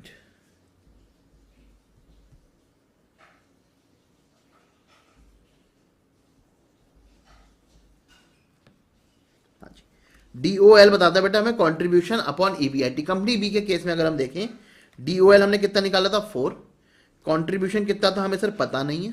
ठीक है, EBIT हमने कितना निकाला था सर, EBIT हमने निकाल दिया 14,000। तो बेटा कंट्रीब्यूशन हमारा हो गया है निकल के 56,000 का। ठीक है जी, तो हमने इसके बेसिस पे बेटा कंट्रीब्यूशन निकाल दिया है 56,000, ये हमारा हो गया डिराइव्ड नंबर। अब सर हमारे पास कंट्रीब्यूशन है 56,000, हमारे पास EBIT है, तो हम बेटा ये कैलकुलेट करके निकाल सकते हैं 42,000। ठीक है जी, 42,000 भी हमारा निकल के आ गया। ठीक है, इसके बाद सर हमें पता है क्वेश्चन में हमें दिया है कि भैया वेरिएबल कॉस्ट है जो 50% है सेल्स की। तो अगर बेटा वेरिएबल कॉस्ट 50% है तो कंट्रीब्यूशन भी 50% हो गया। तो हमने देखा जितना कंट्रीब्यूशन है उतनी ही वेरिएबल कॉस्ट आ गई। ठीक है, और इन दोनों को ऐड करके हमारी सेल्स आ गई। तो बेटा कंपनी बी का हमने इनकम स्टेटमेंट पूरा कंप्लीट कर लिया है। अब आ जाते हैं कंपनी ए पे। कंपनी ए में बेटा हमें ये तीनों चीजें दे रखी थी। ठीक है, और हमें क्या दे रखा था, हमें दे रखा था सर फाइनेंशियल लीवरेज 5:1। अब बेटा अगर फाइनेंशियल लीवरेज का हम फॉर्मूला देखें क्या होता है, फाइनेंशियल लीवरेज का बेटा फॉर्मूला होता है आपका EBIT अपॉन EBT। ठीक है जी, ये फॉर्मूला होता है बिल्कुल। क्या सर हमारे पास EBIT है? नहीं है सर कंपनी ए का। क्या हमारे पास EBT है? नहीं है सर। क्या करेंगे, इसको बेटा थोड़ा सिंप्लीफाई कर लेंगे। EBT को हम क्या लिख सकते हैं, EBIT माइनस इंटरेस्ट कॉस्ट। क्या हमारे पास इंटरेस्ट कॉस्ट है? हाँ जी सर बिल्कुल है। तो EBIT upon EBIT minus interest cost. Interest cost कितनी है 14,000 इज इक्वल टू 5। बेटा इस इक्वेशन को सॉल्व करेंगे हमारा EBIT निकल के आ जाएगा। तो ये आ जाएगा 5 times of EBIT minus 70,000 is equal to EBIT, और EBIT आपका निकल के आ जाएगा 17,500। ठीक है जी, EBIT आपका आ जाएगा 17,500, वो हमारा सर ये निकल के आ गया है। ठीक है, अब सर जब EBIT आ गया, इंटरेस्ट दे रखा है, तो हम अर्निंग बिफोर टैक्स निकाल सकते हैं। इसमें से टैक्स माइनस करेंगे, अर्निंग आफ्टर टैक्स आ जाएगा। अब रिवर्स कंप्यूटेशन करते हैं। सर हमें EBIT दे रखा है, ऑपरेटिंग फिक्स कॉस्ट दे रखी है, तो हमने कंट्रीब्यूशन निकाल दिया। सर कंट्रीब्यूशन है हमारे पास, वेरिएबल कॉस्ट है तो हमने सेल्स निकाल दी। और बेटा इस तरीके से दोनों इनकम स्टेटमेंट हमारे पूरे हो चुके हैं। ठीक है जी, तो ऑपरेटिंग लीवरेज और फाइनेंशियल लीवरेज के बेसिस पे आप लोग इनकम स्टेटमेंट भी निकाल सकते हैं। ठीक है जी, तो इस तरीके से हमारे सर इस टाइप का क्वेश्चन भी आ सकता है। अब आपको कोई दिक्कत नहीं आएगी। चलिए जी आगे चलते सर मंचाऊ और नूडल्स वाले क्वेश्चन पे।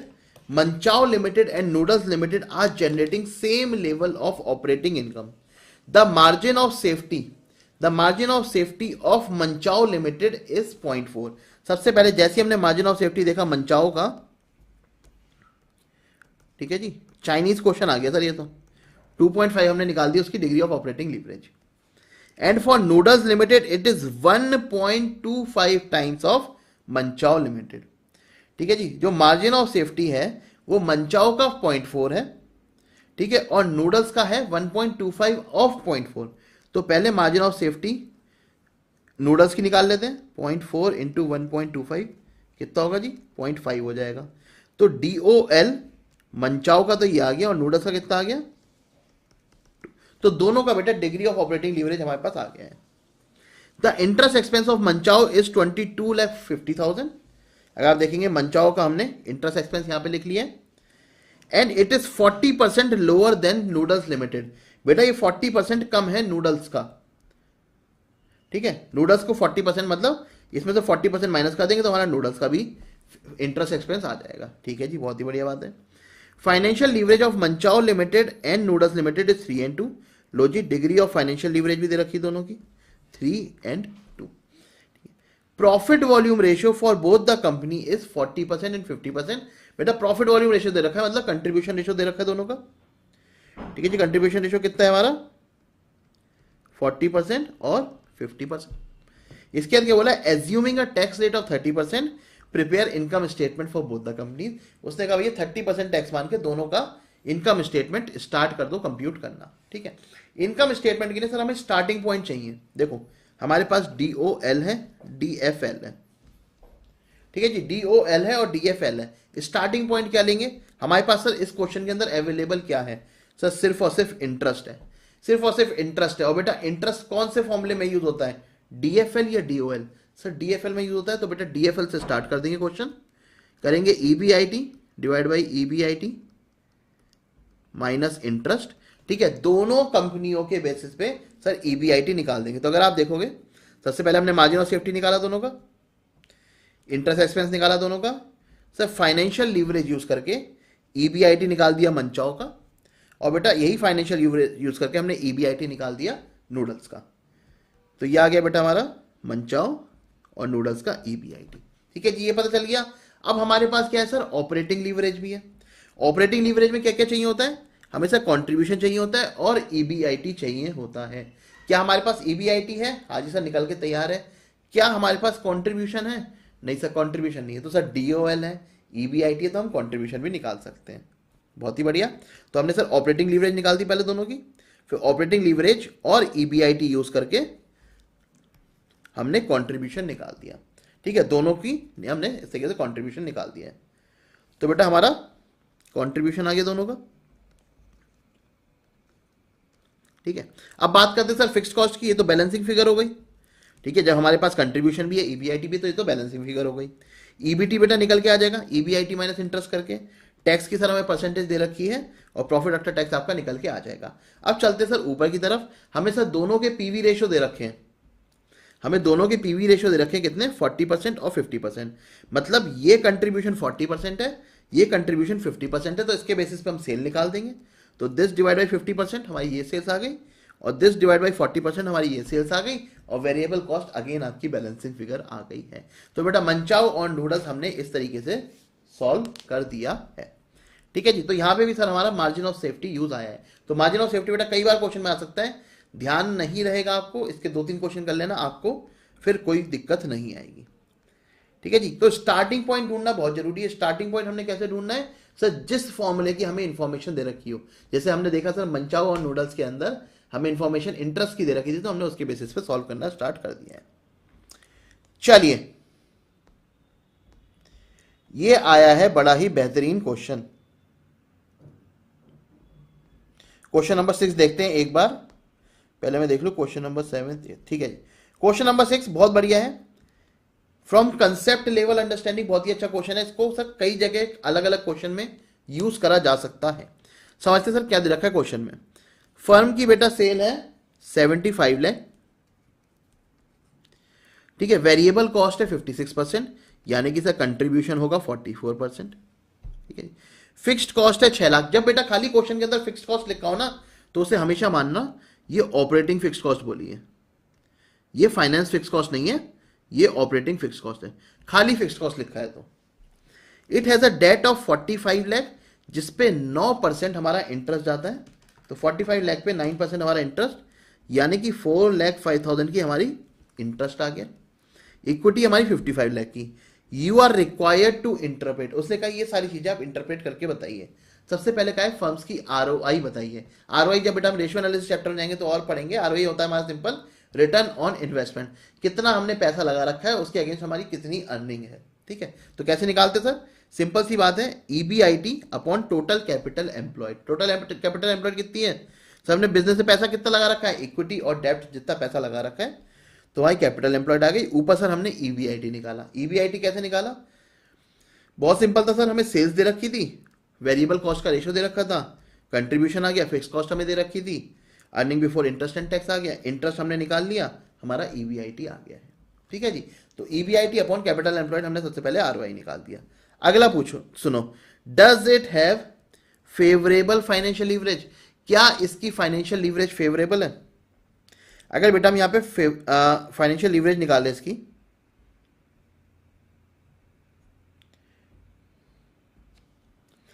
आरओआई बेटा जितना हम बिजनेस में पैसा लगा के कमाते हैं, ठीक है, जितना पैसा हम बिजनेस में लगा के कमाते हैं वो है 27%, और जो हमने पैसा उठा रखा है वो 9% पे है। मतलब सर मेरा ईबीआईटी ज्यादा है, ठीक है, इंटरेस्ट से, तो हमेशा मेरी सर फाइनेंशियल लीवरेज फेवरेबल रहेगी। ठीक है जी, तो मेरी फाइनेंशियल लीवरेज फेवरेबल हो गई। चलिए नेक्स्ट पूछा है सर हमसे, if the firm belongs to an industry whose capital turnover is 3, does it have a high or low capital turnover? ये रेशियो एनालिसिस का क्वेश्चन है, छोड़ दो इसे। The operating financial and combined leverage of the firm, sir इस firm की combined operating और financial leverage बता दीजिए। ठीक है जी, तो वो तीनों हमने कंप्यूट करके निकाल दिए। जब हमारे पास सर इनकम स्टेटमेंट बन के आ गया, तीनों निकालने में कोई भी दिक्कत नहीं है। फिफ्थ पार्ट में, at what level of sales the EBT of the firm will be equal to 0। बड़ा अच्छा पॉइंट है। यहां पे क्या कह रहे हैं कि हमारी फर्म की सेल्स कितनी हो, इस कंपनी की सेल्स कितनी हो कि ईबीटी 0 जो हो जाए। मतलब सर सेल्स और ईबीटी के रिलेशनशिप की बात कर रहा है। ये कौन कहता है सर? ये रिलेशनशिप की बात करता है कंबाइंड लीवरेज। क्या कहता है वो? Percentage change in EBT upon percentage change in sales. ठीक है जी, वो कह रहा है ईबीटी हमारा सर 0 हो जाए, मतलब सर 100% से गिर जाए। तो डीसीएल कितना था सर? डीसीएल था 1.44। 1.44 is equal to percentage change in EBIT कितना है? 100%, और परसेंटेज चेंज इन सेल्स निकालना है हमें। तो कह रहे हैं कि हमारा परसेंटेज जो ईबीआईटी है वो पूरा 0 हो जाए। मान लो अभी 10,000 है, 10 लाख है, जितना भी 0 हो जाए, मतलब सर ईबीटी आपका 100% 0 हो जाए। ठीक है जी, तो -100% का चेंज आ जाएगा इसमें। तो हमारा परसेंटेज चेंज इन सेल्स कितना आ जाएगा? -100% डिवाइड बाई 1.44, यह आ जाएगा सर 69.44%। मतलब सर अगर मेरी सेल्स 69.44% से कम होती है तब मेरा ईबीटी 0 हो जाएगा। तो इस पार्ट का अगर हम आंसर देखें,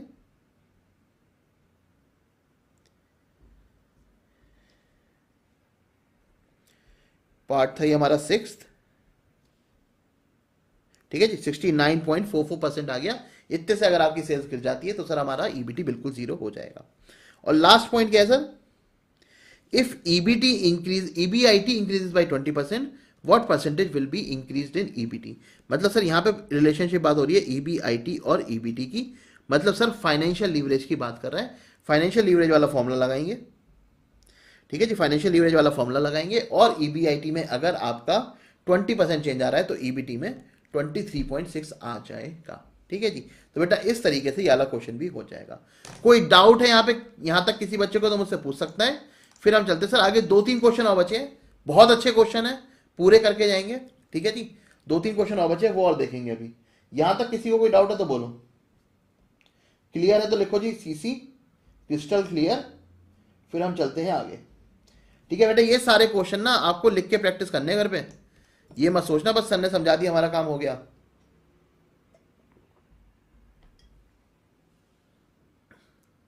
पायल कह रही सर क्लास 2 बजे या 3 बजे ही रखा करो।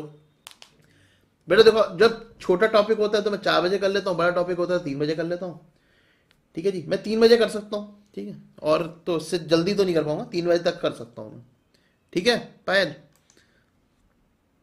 चलिए next question, information of A limited is given below, earning after tax 5% of sale. Earning after tax मतलब सर जो टैक्स के बाद जो हमारा प्रॉफिट आता है वो 5% है सेल्स का, ठीक है जी, देख लेंगे। इनकम टैक्स रेट है 50%। अच्छा, खाली ये दो इंफॉर्मेशन है आपके पास, अभी और कुछ नहीं है, अभी आपके पास और कुछ नहीं है, ये दो इंफॉर्मेशन है। तो मुझे बताओ जरा अर्निंग बिफोर टैक्स कितना होगा, अर्निंग बिफोर टैक्स कितना होगा ये बता दो। कोई और इंफॉर्मेशन नहीं, बस पहली दो लाइनें हैं। हमारा अर्निंग आफ्टर टैक्स है 5% of sales, income tax rate है हमारा 50%, तो अर्निंग बिफोर टैक्स कितना होगा। मान लेते सर सेल्स है एक्स, सेल्स है अगर हमारी एक्स, ठीक है, तो अर्निंग आफ्टर टैक्स कितना होगा 0.5% ऑफ एक्स, ठीक है जी। टैक्स कितना कटा होगा इस पे सर 50% से कटा होगा, तो टैक्स भी कितना होगा हमारा 0.05 ऑफ एक्स, तो अर्निंग बिफोर टैक्स कितना होगा सर इन दोनों का एडिशन 0.1 ऑफ एक्स, ठीक है। तो इन दोनों लाइन की इंफॉर्मेशन के बेसिस पे हम बेसिकली ईबीटी भी निकाल सकते हैं, ठीक है। डिग्री ऑफ ऑपरेटिंग लीवरेज बेटा हमें 4 टाइम्स बता रखी है। 10% debenture in capital structure of ₹3 lakh, मतलब सर 30,000 हमें इंटरेस्ट भी बता रखा है, ठीक है जी, 30,000 हमें इंटरेस्ट बता रखा है। वेरिएबल कॉस्ट है 6 लाख। हमसे वो कह रहे हैं कि ये इनकम स्टेटमेंट जरा कंप्लीट कर दो, इसमें सारे फिल इन द ब्लैंक्स भर दो। चलो जरा भर के दिखाऊं आपको। सर अर्निंग आफ्टर टैक्स है 0.05 ऑफ एक्स, ये एक्स हो जाएगी, ठीक है जी। इनकम टैक्स कितना सर 0.05 ऑफ एक्स, ठीक है जी, ये हो जाएगा 0.1 ऑफ एक्स, ठीक है। इंटरेस्ट एक्सपेंस हमें कितना बताया है सर, हमने निकाला तो 30,000। सर ईबीआईटी कितना हो जाएगा सर, ईबीआईटी हो जाएगा इन दोनों का सम, यानी कि 30,000 प्लस 0.1 ऑफ एक्स, ठीक है जी। अगर हम बात करें कंट्रीब्यूशन की, तो कंट्रीब्यूशन हो जाएगा सर x माइनस 6 लाख। क्या हमें सर यहां पे DOL दे रखा है, हाँ जी सर बिल्कुल दे रखा है। DOL का क्या मतलब है sir, contribution divided by EBIT. EBIT कितना है 30,000 प्लस 0.1 एक्स।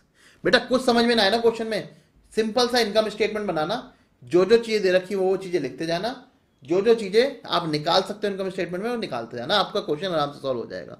DOL कितना दे रखा है हमें सर, DOL दे रखा है 4, तो इसे सॉल्व कर लेते हैं। ये हो जाएगा 1,20,000 plus 0.4x is equal to x minus 6 lakh, ठीक है जी। इसको इधर उधर ले जाके सॉल्व करेंगे तो 0.6x आ जाएगा हमारा 7,20,000 और x आ जाएगा हमारा कितना 12 लाख, आई सर 12 लाख आ जाएगा हमारा x, ठीक है जी। x 12 लाख आ गया, इसका मतलब सर ये हमारा 12 लाख हो गई, ठीक है जी, ये हमारी 6 लाख हो गई। ऐसे करके बेटा हम पूरा इनकम स्टेटमेंट बना देंगे, ठीक है जी। तो बेटा ये वाला क्वेश्चन भी अच्छा था, आप इसकी भी प्रैक्टिस करके आएंगे। फिर वो कह रहे हैं उसके बाद कंबाइंड लीवरेज निकाल दो। जब यह पूरा इनकम स्टेटमेंट बन गया तो कंबाइंड लीवरेज तो आप खुद निकाल सकते हो। और लास्ट में पूछा है calculate the percentage change in EPS if sales increase by 5%। Sales और ईपीएस का रिलेशनशिप पूछ रहे हैं, तो डीसीएल के बेसिस पे यहां पे परसेंटेज बता दोगे, बराबर है। चलिए तो आप देखोगे 12 लाख 6 लाख 6 लाख 4.5 लाख तरीके से इन्होंने पूरा निकाल रखा है। नेक्स्ट क्वेश्चन पे आते हैं, क्वेश्चन नंबर 8।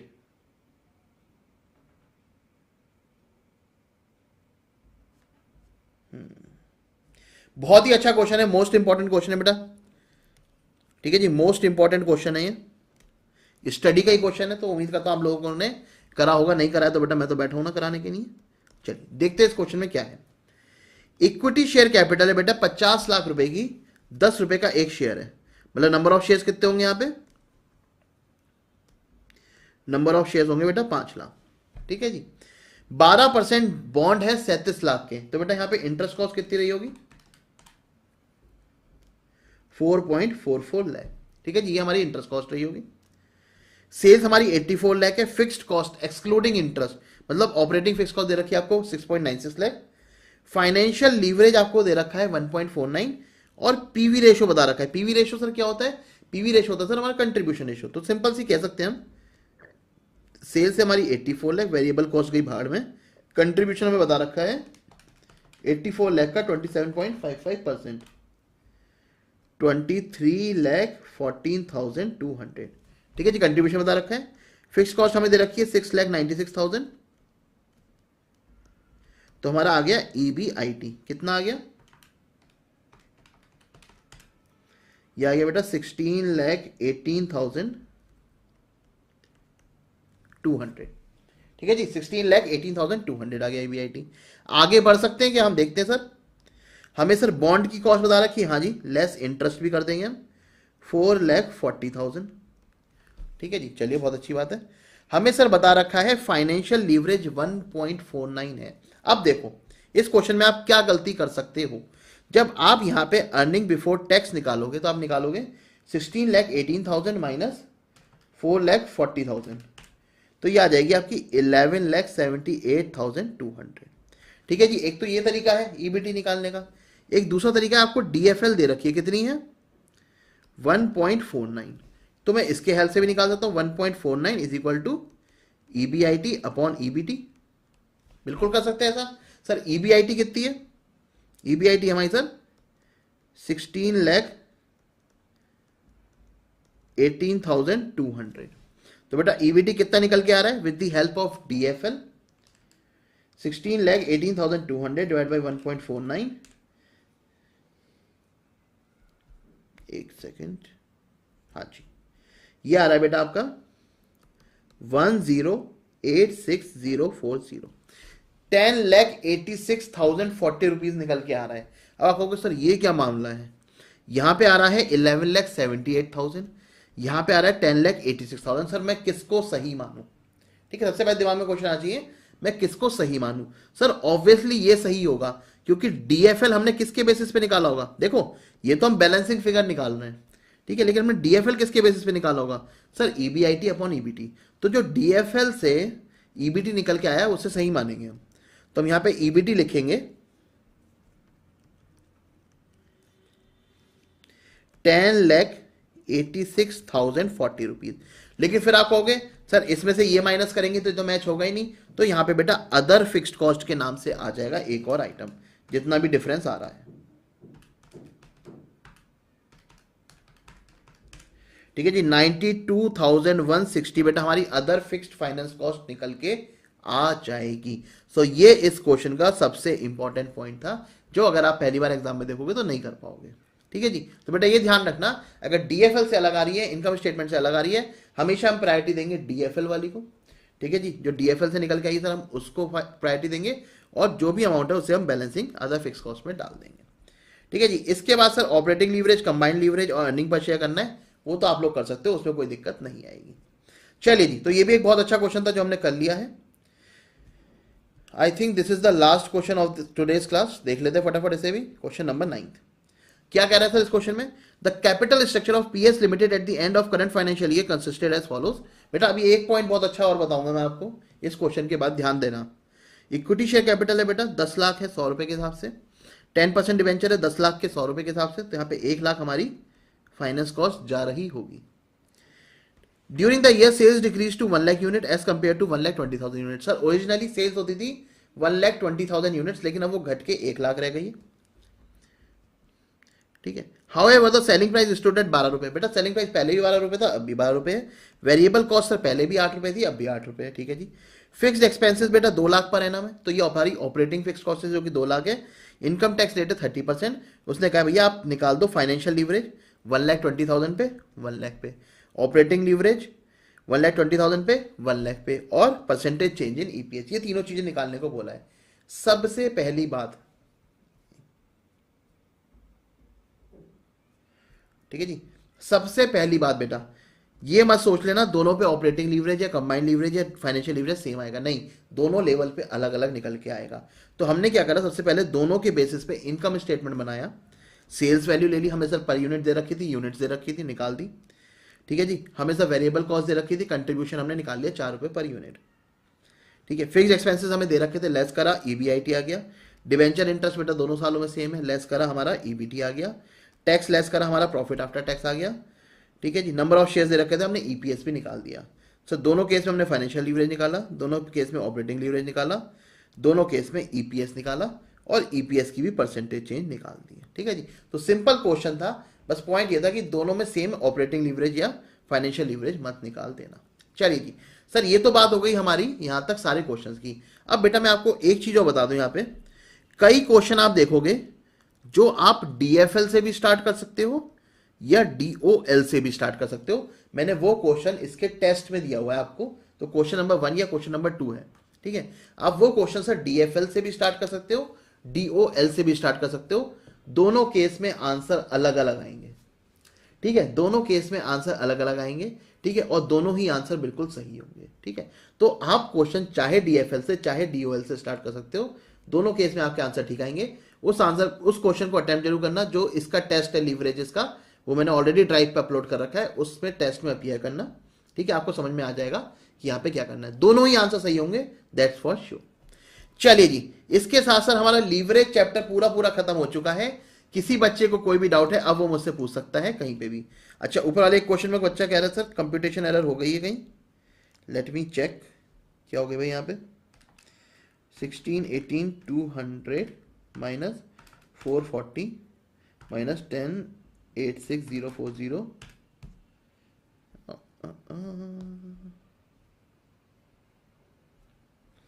अच्छा 88,160, ठीक है जी। ये 4,40,000 नहीं है, 4,44,000 है।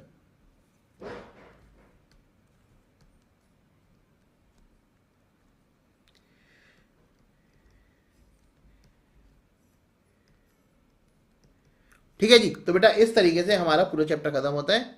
बेटा टेस्ट जरूर अटेम्प्ट करना, ठीक है जी, टेस्ट जरूर अटेम्प्ट करना। बहुत अच्छा क्वेश्चन है, क्वेश्चन नंबर 1 या 2 मुझे एग्जैक्टली याद नहीं आ रहा, लेकिन टेस्ट जरूर अटेम्प्ट करना, आपको वहां पे मिल जाएगा उसका आंसर, ठीक है। मैंने आई थिंक डीएफएल से करा, आप लोग डीओएल से भी करके देख लेना, ठीक है। तो बेटा इसके साथ ये लेक्चर यहीं पे कंक्लूड करते हैं। कोई डाउट है मेरे को, आप मेरे को रीच आउट कर सकते हो। 9 चल जा भाई पेन, नंबर तो पता ही होगा आपको लो यार, 9289599908। किसी भी तरीके का क्वेश्चन हो अब आप आराम से उसे सॉल्व कर सकते हो, कोई दिक्कत नहीं आएगी। चलिए जी, इस लेक्चर को यहीं पे कंक्लूड करते हैं। Ta-ta bye bye, take care. बेटा अगर लेक्चर अच्छा लगा हो, मजा आया हो पढ़ने में, सारी चीजें रिवाइज हो गई हो, नई नई चीजें पता चली हो, तो नीचे बेटा कमेंट जरूर करके जाना है वीडियो के कि कैसा लगा आपको लेक्चर। आपका जो कमेंट है सर हमारे बहुत ज्यादा काम आएगा। चलिए जी, इस लेक्चर को यहीं पे कंक्लूड करते हैं। Ta-ta bye bye, take care, see you in the next lecture. कल का स्केड्यूल बेटा मैं रात तक शेयर कर दूंगा आप लोगों को। कल भी हमारी 3 बजे ही क्लास रहेगी, ठीक है, और हम सर नया चैप्टर करेंगे स्केड्यूल के हिसाब से ही। चलिए जी, tata bye bye, take care, see you in the next.